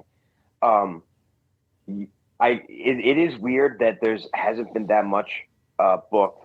Last year we came on and we were talking about how the strategy of spring break last year was really GCW centric. It wasn't really as much outside names and dream matches and stuff. It was mostly culminations of GCW storylines and things that were going on there. This year it's back to the dream match stuff, but you're right. There isn't that much there. Now, they sold out the show early, which is great, and it's going on after the Ring of Honor show, but you're right, there's not that much to really sink your teeth into or, like, that much buzz stuff. I mean, they only announced the Ibushi match this week, which they announced him, and then it kind of just went away for a while that he was on it, and now they announced it again. I mean, Janela is kind of the big obvious match, and they're gonna go crazy. Oh yeah. I don't know if it's gonna be good. I go up and down on these longer Janela outsider matches, but this one they're gonna be incredibly ambitious and do something insane. So it should be fun. I think what they announced, those look good, and I'm curious to what else isn't gonna be there. But the fact that there's so much unknown about it makes me think that that stuff is just going to be kind of filler, or who knows? Maybe there'll be some surprises. Maybe it'll be interesting. I mean, one thing I've noted is that Masha Slamovich just won their title last week, and she's not on the show. So you would assume she would be on something because she just won the title. So that's there. But the stuff announced does look good and does look fun. Vikingo versus Speedball, that's a dream match, major match. It's coming after the Vikingo versus Commander match at Ring of Honor. So that, I don't know if that might bring down my expectations for it a little bit, because I mean, that Vikingo Ring of Honor match is going to be crazy. Beyond even being one of the biggest matches of the weekend, it's Vikingo knows that he has to deliver big time in that match. So to go from that and then they come down to do a spring break match, I mean, I just don't know. But on paper, that's one of the marquee. The Speedball versus Vikingo match is also one of the marquee. Right. The Vikingo thing is interesting. I brought that up in another preview as well. Like, this guy's got more bookings than I think people know on Mania Weekend. Obviously, the Ring of Honor Supercard of one is going to be the one where I know that he knows, and everyone's probably telling him that's the one to try the hardest on. You know what I mean? Like, these other things, yeah, okay. But he's on a few other shows, and he's doing stuff in like, he's on the Wrld on Lucha, in a pretty good match with Laredo Kid that, like, people are just kind of forgetting about. But it's like, man, how much energy is that guy going to have a Saturday, April 1st at 9 p.m. to be like, all right, let's get out. Like, he can't possibly give 110% every single time. So some show is going to have to suffer. Some match is going to have to suffer, I assume. Maybe he just goes out there and blows all of our minds all weekend, and we're like, oh, okay, this guy's just that incredible. But some match is going to not deliver. And yeah, I'm a little worried about this match in particular, because it's like, man, this is, does he have it in him again here? And Mike Bailey is a guy who last year just was definitively like the wrestler of Mania Weekend. He might be out there trying to have a great match. He might be able to will Vikingo. Like, I don't know if I'm as worried about this one as I'm as worried about Laredo Kid and Vikingo the next night, but yeah. I don't know. I still have this one a little bit of like, man, like, what shape is this guy going to be in to really deliver what everyone kind of expects out of this match? Yeah, I mean, do you remember last year the Briscoes wrestled FTR? You remember that, of course. It was one of the greatest matches, right? Mania weekend, one of the greatest tag team matches maybe of all time. They had to go. The Briscoes afterwards had to walk across the street, hypothetically, to go wrestle the Good Brothers in Impact afterwards. Just sitting there, and I was watching it last year, and I'm just like, these guys just had one of the greatest matches they will have in their entire career. They're still running off the adrenaline, and they have to be in this Impact show, which isn't a bad show, but they have to be at this show against the Good Brothers. Like, what does it come down for that? Like, you couldn't just relax or like think about this match that you just had. You have to go wrestle the Good Brothers in a hotel ballroom like immediately after. So I feel like it could be the same type of come down, because really on that show, it's one of the big featured high adrenaline matches. So yeah, who knows? And then the one other thing announced on the show, and I do actually really want to talk about this, is the Nick Gage Nick Gage Maki Ito team is just fantastic. I don't know how much you've seen of this, but my feelings about Nick Gage over the past really year and a half, 2 years, have been really mixed. Like last year, I remember specifically that I wanted to talk about this a little bit, and I didn't. And I think it was a real misstep on my end, because actually one of the big talking points of GCW coming out of the weekend, and not in a good way, was Nick Gage. Mm-hmm. When he came back last year at Hammerstein, you could tell that he didn't look great and he looked off, and he didn't seem 100%. He didn't seem all there. And at Mania weekend last year, he looked really terrible. Like Matt Tremont was his partner, and he bailed on. He no-showed the weekend. I say no-show. He just wasn't there. I don't know why. And so it was a tag match. I think it was a 3-way tag match against the Briscoes and Second Gear crew, I think. And Gage had to go out there by himself, and he looked awful. He looked like should not be wrestling awful. It was really bad. And after that, he took a lot of time off. And he came back in August, and he looked healthy. I was at the show. He came back. He looked in shape. He looked really good. He seemed really there and motivated. And since he's come back, he wrestled Moxley to win the title. And he put in effort. Like it wasn't that he looked out of it or didn't try or anything, but the match just wasn't good. He just didn't have anything. And since then, like I've said, he's really been trying when he wrestles. He doesn't wrestle too often. He wrestled Speedball in a title match last month, and it was like a 20-minute match. He was trying. He was doing a lot of stuff, but it's just, I think as far as being, I mean, I know that people are up and down on Gage anyway, but like, as far as being like a marquee wrestler to like see his matches, I think we're kind of past that. I don't really want to see his matches too often, but as a GCW character, he's still there. He's still super over. He should still be on like all the shows. Right. Show up, give the promos. He's got to do the Sandman thing now, where just like the music hits and everyone goes, hell yeah. He comes out, he hits somebody with something and then leaves. You know what I mean? Like that's where we're at. They just did the show in Montreal with that the promotion up there, which I'm drawing a blank on that promotion name, but they did like a big brawling 6-man with a bunch of those older guys up there, and that was really fun. And his role in that match was awesome. And so that's the type of stuff that he should be in now. I'm glad that he lost. I don't know if Slamovich was the right answer, but I'm glad that he lost because he just shouldn't be the champ. He's not there anymore. But this kind of using Nick Gage and Maki Ito together is like genius. It's unbelievable. Have you seen any of it? I've seen a little bit. I've seen little clips, and yeah, it's pretty perfect. Yeah, I'm not super fond of either of them, but it right. works. It works. It does. It's so good. So on the they did Atlantic City shows last month, and so they had Maki come out for her match, and she came out to Whom the Bell Tolls.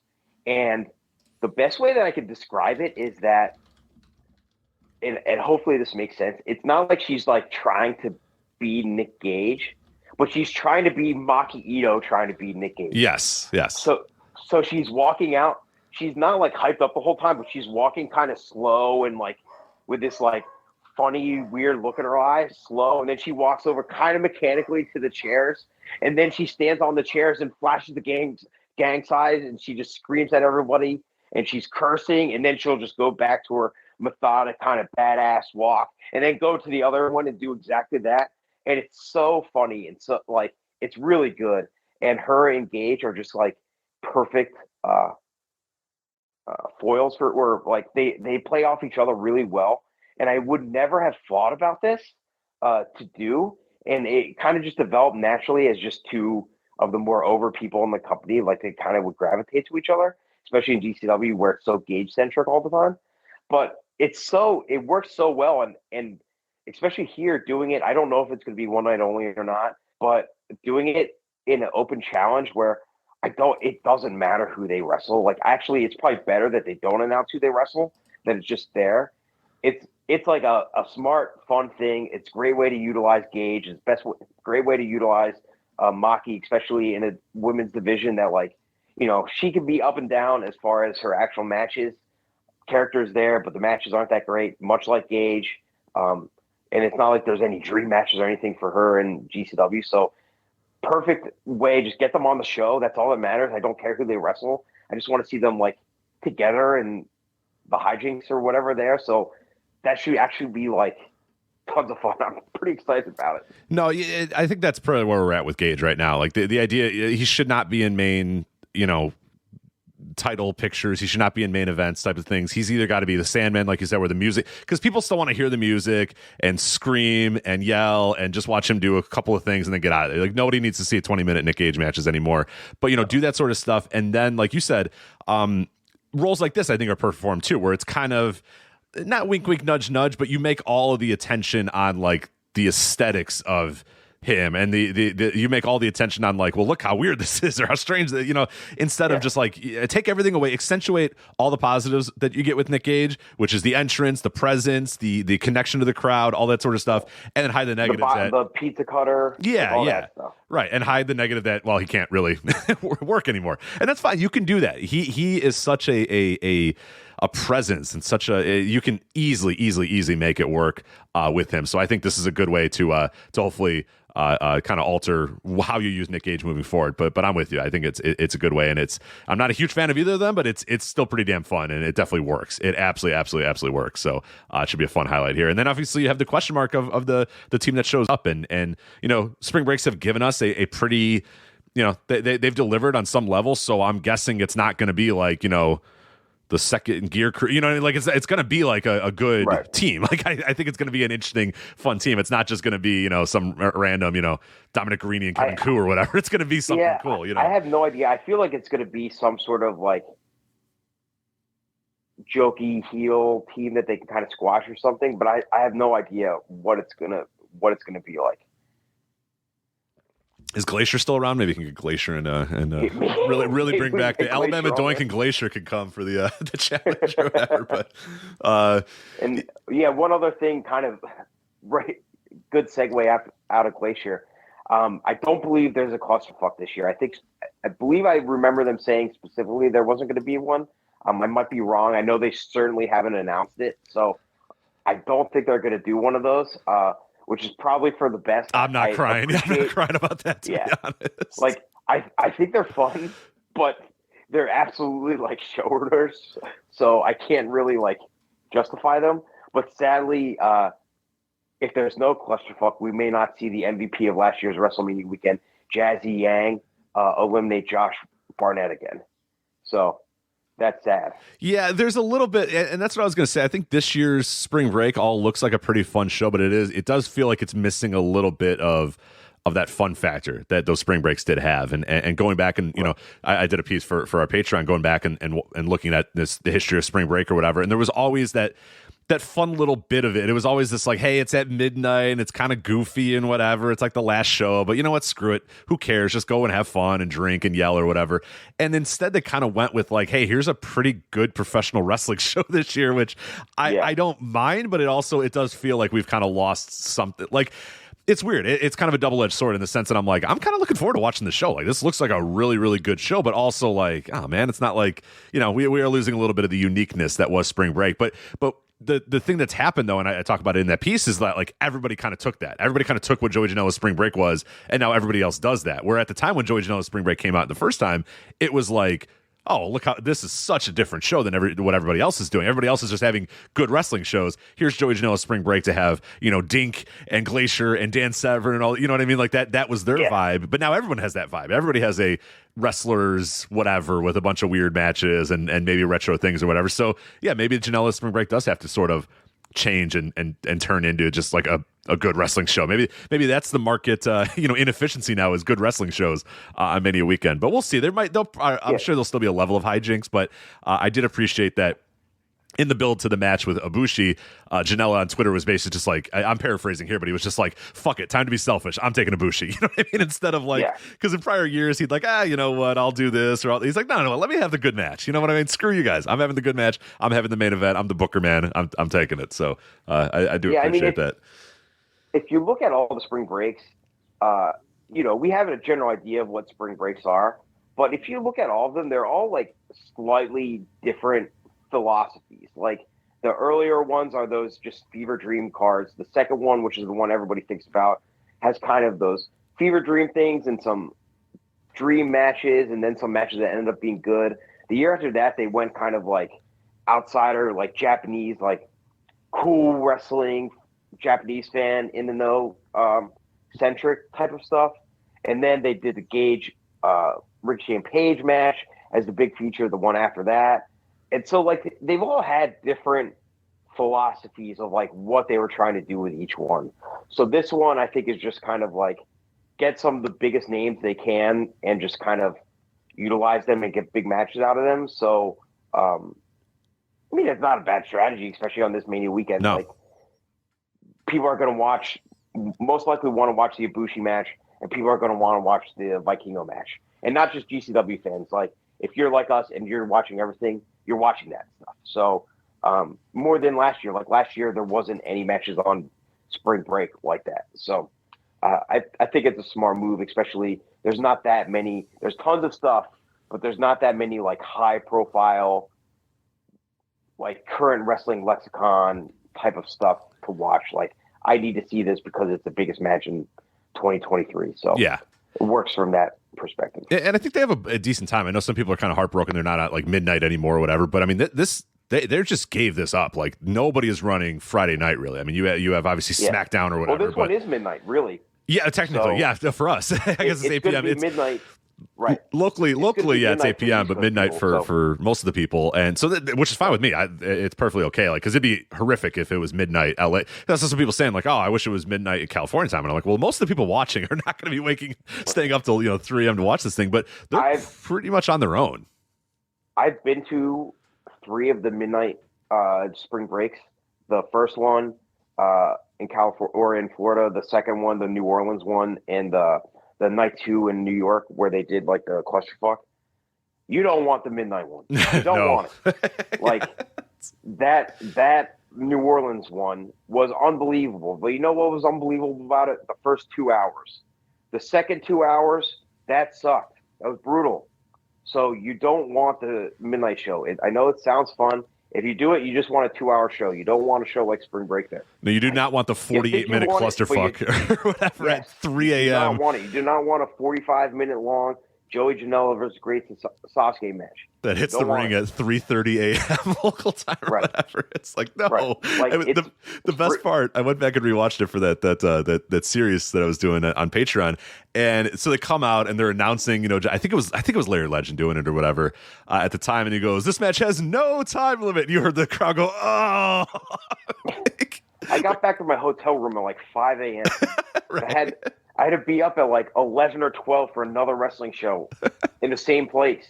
And I was just like, what is going on? And like I said, I like that show. The first 2 hours of that show are unbelievable. But like, come on. You don't want it. People, if you're complaining about it, it's because you haven't been there. You don't want it. It's way better to not do that. Like, as somebody who has experience, you just don't want it. Yeah, trust Kevin here. He knows. He knows for sure. But that's Joey Janela's Spring Break. And then, Kevin, before we let you go, anything else on Mania Weekend that's caught your eye or anything that you're looking forward to, excited to watch? Yeah, like I said, my buddy and I are sitting down. We just sit in his living room and we just watch it all. So I'm excited for that. The Ring of Honor show looks awesome. It looks like, so there's not as much like big match, like there's not that one match like last year you knew that FTR Briscoes would be awesome. This year there's maybe not that one match. Like I'm really excited for Eddie Kingston versus Claudio, but I don't know if it's going to be as good as I want it to be. And Commander versus Vikingo obviously is going to be awesome. But like top to bottom, this might be even like I'm not sure that Shibata match is going to happen. We'll see. Maybe I'm wrong. But otherwise, like all the stuff that is announced or is going to be announced, like top to bottom, this might be the most interesting Ring of Honor, AW Ring of Honor show that there's been. So like, it's going to be awesome. So that's for sure the number one thing that I'm most excited for. The Hitchcock show should be good. There'll at least be like one or two matches that people talk about afterwards. Like, I don't know. A lot of that stuff usually in real time, you go, oh, the show looks great. And then it's all like good, but not that much of it really resonates. But last year there's that Speedball versus Bandito match that was awesome. So I feel like there should be at least one thing. And there's that the Tokyo Joshi 10 woman match on that show, which sometimes those matches are like unbelievable. So that could be like a show stealer for the weekend. So those are probably the two things that I'm most excited for. But that Ring of Honor show, absolutely. Until I'm proven otherwise, the Ring of Honor show is now the show of the weekend. Oh, yeah.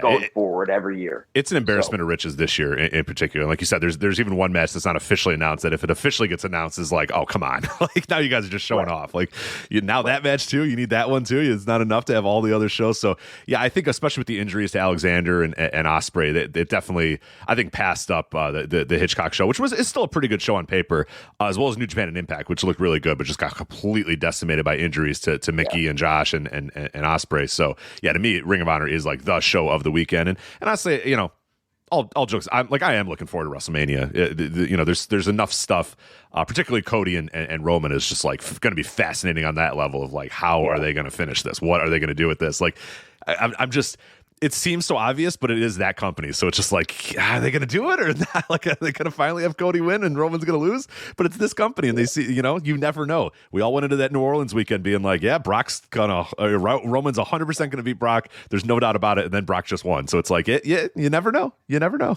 So I was at that match, and I would not be able to tell you who won it. Oh, it was a fever dream for sure. Oh my God. That was so late. I was in California for that. I was in Los Angeles during that Mania weekend, and I think that show ended California time like 11. Like my wife had been asleep for like brutal. 4 hours at that point, like because we were out and about and like we were at beaches and walking it, and I was like, I'm gonna come home and watch Mania, and I was like, man, how am I gonna stay up for this thing? And I did. But yeah, I was looking at the clock. I'm like, this is 11, like California time. It's like, what are people at home doing? It's like 2 a.m. What the hell? They got to be just going out of their mind watching this shit, like still going on and still lasting or whatever. And it wasn't very good either. So, yeah. So now I'm torn where like I'm with you on those like long shows being slogs and be like, just get me out of here, especially when I've been there. But like, I think I prefer them over these 6-match ad-filled, still just almost as long Mania. Like, I kind of want 6 matches for a Mania night is like not enough. I want more. So we'll see. Yeah, it would just be nice if they could like condense the shows in terms of like the ads and performances and entrances and stuff. Because last year I watched Mania not live. I watched it like the morning of, and it was great because I woke up and I turned it on and I was just like hitting that, fast forward 10 or whatever it is on Peacock. I think it's 10 or 15 or whatever through all the entrances. I was done in like an hour and 20 minutes. It's like a very easy show to watch if you don't watch any of the other bullshit. If you don't watch the video packages, the ads, or the entrances. But like you said, they're gonna get their 4 or 5 hours out of you. Even if it's only going to be 6 matches. So yeah, I'm in between. I would just prefer they just have like 3 hours or 4 hours of like the best matches that they could possibly offer and not necessarily stuff it. But that's long gone. So it's either 2 nights of 5 hours or 1 9-hour show that never ends. So I don't know what I prefer. I'm with you. Death, I guess. Like, I feel like the most unwatchable thing with WWE right now, even beyond like with the product and all that stuff, like even beyond that, I feel like the most unwatchable thing is these like, what do they call the events? Like, I just like they're good when they actually have the matches. I find the matches to be pretty good. Yeah, once the bell rings, it's just so hard. Yeah. Having a room full of people at my house when Hardy hits the stage looking at it's like 10 o'clock and they're like, what the hell is this? I'm like, I don't know. Don't leave. Like, I swear there's one more match to go, but they're like, why are we watching this? Why is this on? And I'm like, I don't know. I apologize. Like, yeah, it's I'm with you. nearly impossible to justify, but they do it anyway, and we're all suckers for it because we're going to watch it anyway. So, all right, Kevin, do you want to get any plugs out of the way before we bid you adieu? Yeah, so the biggest thing that I'm involved with wrestling in general and with Voice of Wrestling is the current Wrestling 101 project. If you aren't aware of what that is, we just Robin Reed and I, and with some help from a lot of the other Voice of Wrestling contributors and some other people, we just selected 101 wrestling matches that we feel like every wrestling fan should see. Some of these are the greatest matches of all time. Some of them are not. It's just things that we think are in the wrestling lexicon that if you call yourself a wrestling fan, you should have some sort of frame of reference of what this is for a variety of different reasons. Maybe it's important, maybe it's something that's cited later on, maybe it influenced a lot of stuff, maybe it's just good. But it's we just thought that it started because somebody hadn't seen Bret Hart versus Owen Hart at WrestleMania 10. And we were just like, this is a Wrestling 101 match. You should see this. Somebody in Voice of Wrestling hadn't seen it. So who shall we're like, you should have seen this. Yes, we don't need to rat them out. But so yeah, we were just like, you should see this. And then we kind of realized that, wait, there's all this stuff that we thought that people should watch.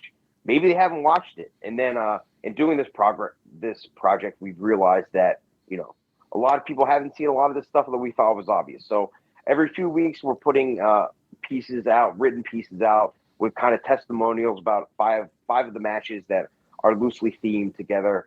And we actually are going to have one coming out, should be this week, about WrestleMania matches. So it'll be 5 WrestleMania matches that I think resonate and people should watch and that are important. So that should be coming out this week. But in general, it's a project that I've had a lot of fun with, and I think that it's like a pretty cool. I'm a nobody, but it's pretty cool to have like a kind of lasting project like this that I think is like important and fun and interesting. So that's thewrestling101.com, and it's also on the Voice of Wrestling site. If you're interested, I think we're at like 25 or 30 matches so far, something like that. I think, right at 30 or so. And yeah, it's a extremely important project. And it's something that I love when you guys had the idea for it. And it's been even better than I thought. And the feedback has been great. I have numerous people even in my normal life, like people that I just know that are like, wrestling fans or casual wrestling fans or whatever, not nearly as hardcore as me, have kind of followed along with it. And I have a buddy who's now like all in on Japanese wrestling because of that series. Like he had never seen pretty much any Japanese wrestling, and now he's constantly asking me for recommendations and stuff, and it was all that Kobashi and Sasaki. He was just like, what the hell is this? This is incredible. I need to see more. And it's like, yeah, sometimes maybe people need that kick in the ass to say like, hey, you know what, watch this stuff. Like, come on, just watch it. It will make you a better wrestling fan. We don't want to be like, it's the opposite of being gatekeeper. Like I meant like, no. We don't want to be gatekeeper, but we're doing quite literally the opposite. We're opening the gate and being like, here you go, play in this yard. Like, come on. And each match has a few recommended matches on it. And at the time when we came up with the idea, like it's obvious to have recommended matches, but I kind of thought of it as throwaway. But now I realize what it does and how I really got into wrestling, like to the level that I'm in, is I would just find like, little wormholes of like, oh, this guy's cool. Let me find something else. And let me find something else. And like just having the recommended matches there really helps people get down those wormholes. And so again, like if you watch one of the big matches and then you'd be like, this guy Kenta is cool. Like I see it. Oh, that I've seen him. Like, let me find some other stuff. Then like, that's what's fun, is finding out more about these things. So if we can help people, like you don't have to watch every match, although I think that you should. But if you find one guy you like and you just like, let me find some other stuff.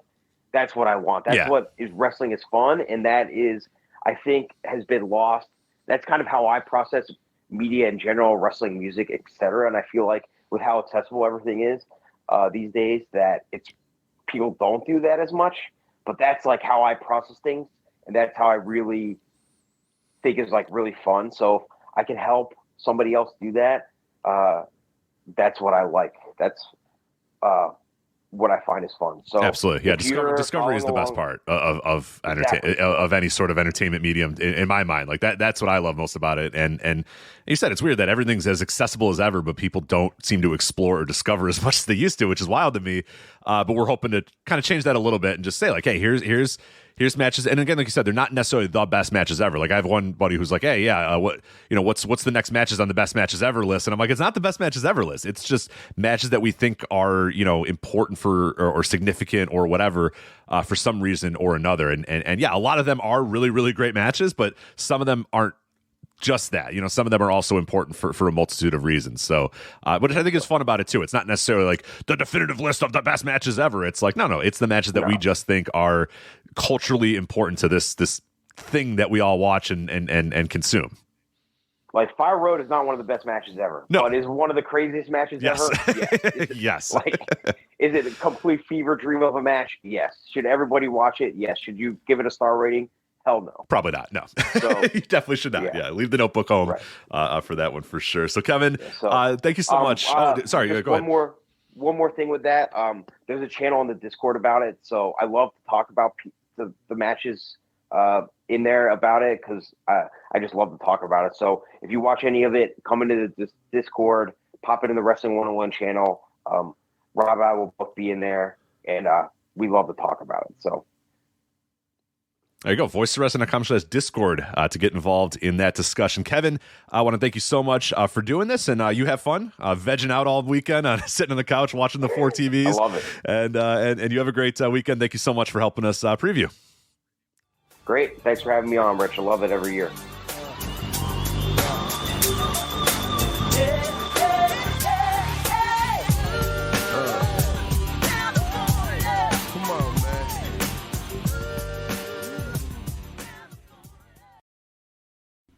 Cheering at pro wrestling shows in Japan is back, and 2023 is already shaping up to be a big year in the history of pro res.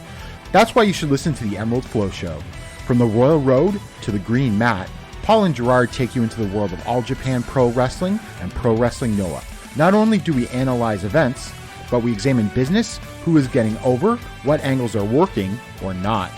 Occasionally, we take a look at other Japanese promotions like DDT and Zero One.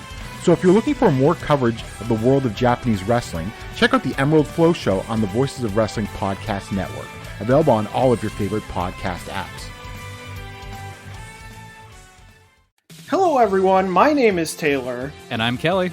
And we are the co-hosts of Jumping Bomb Audio, the podcast all about Joshi Pro Wrestling here on the Voices of Wrestling Podcast Network. Every other Monday, we are with you talking about the biggest news in Joshi, along with show reviews, previews, and much, much more. So if you're new to Joshi or you've been a longtime fan, this is the show for you. We've got something for everyone here. So check us out, Jumping Bomb Audio.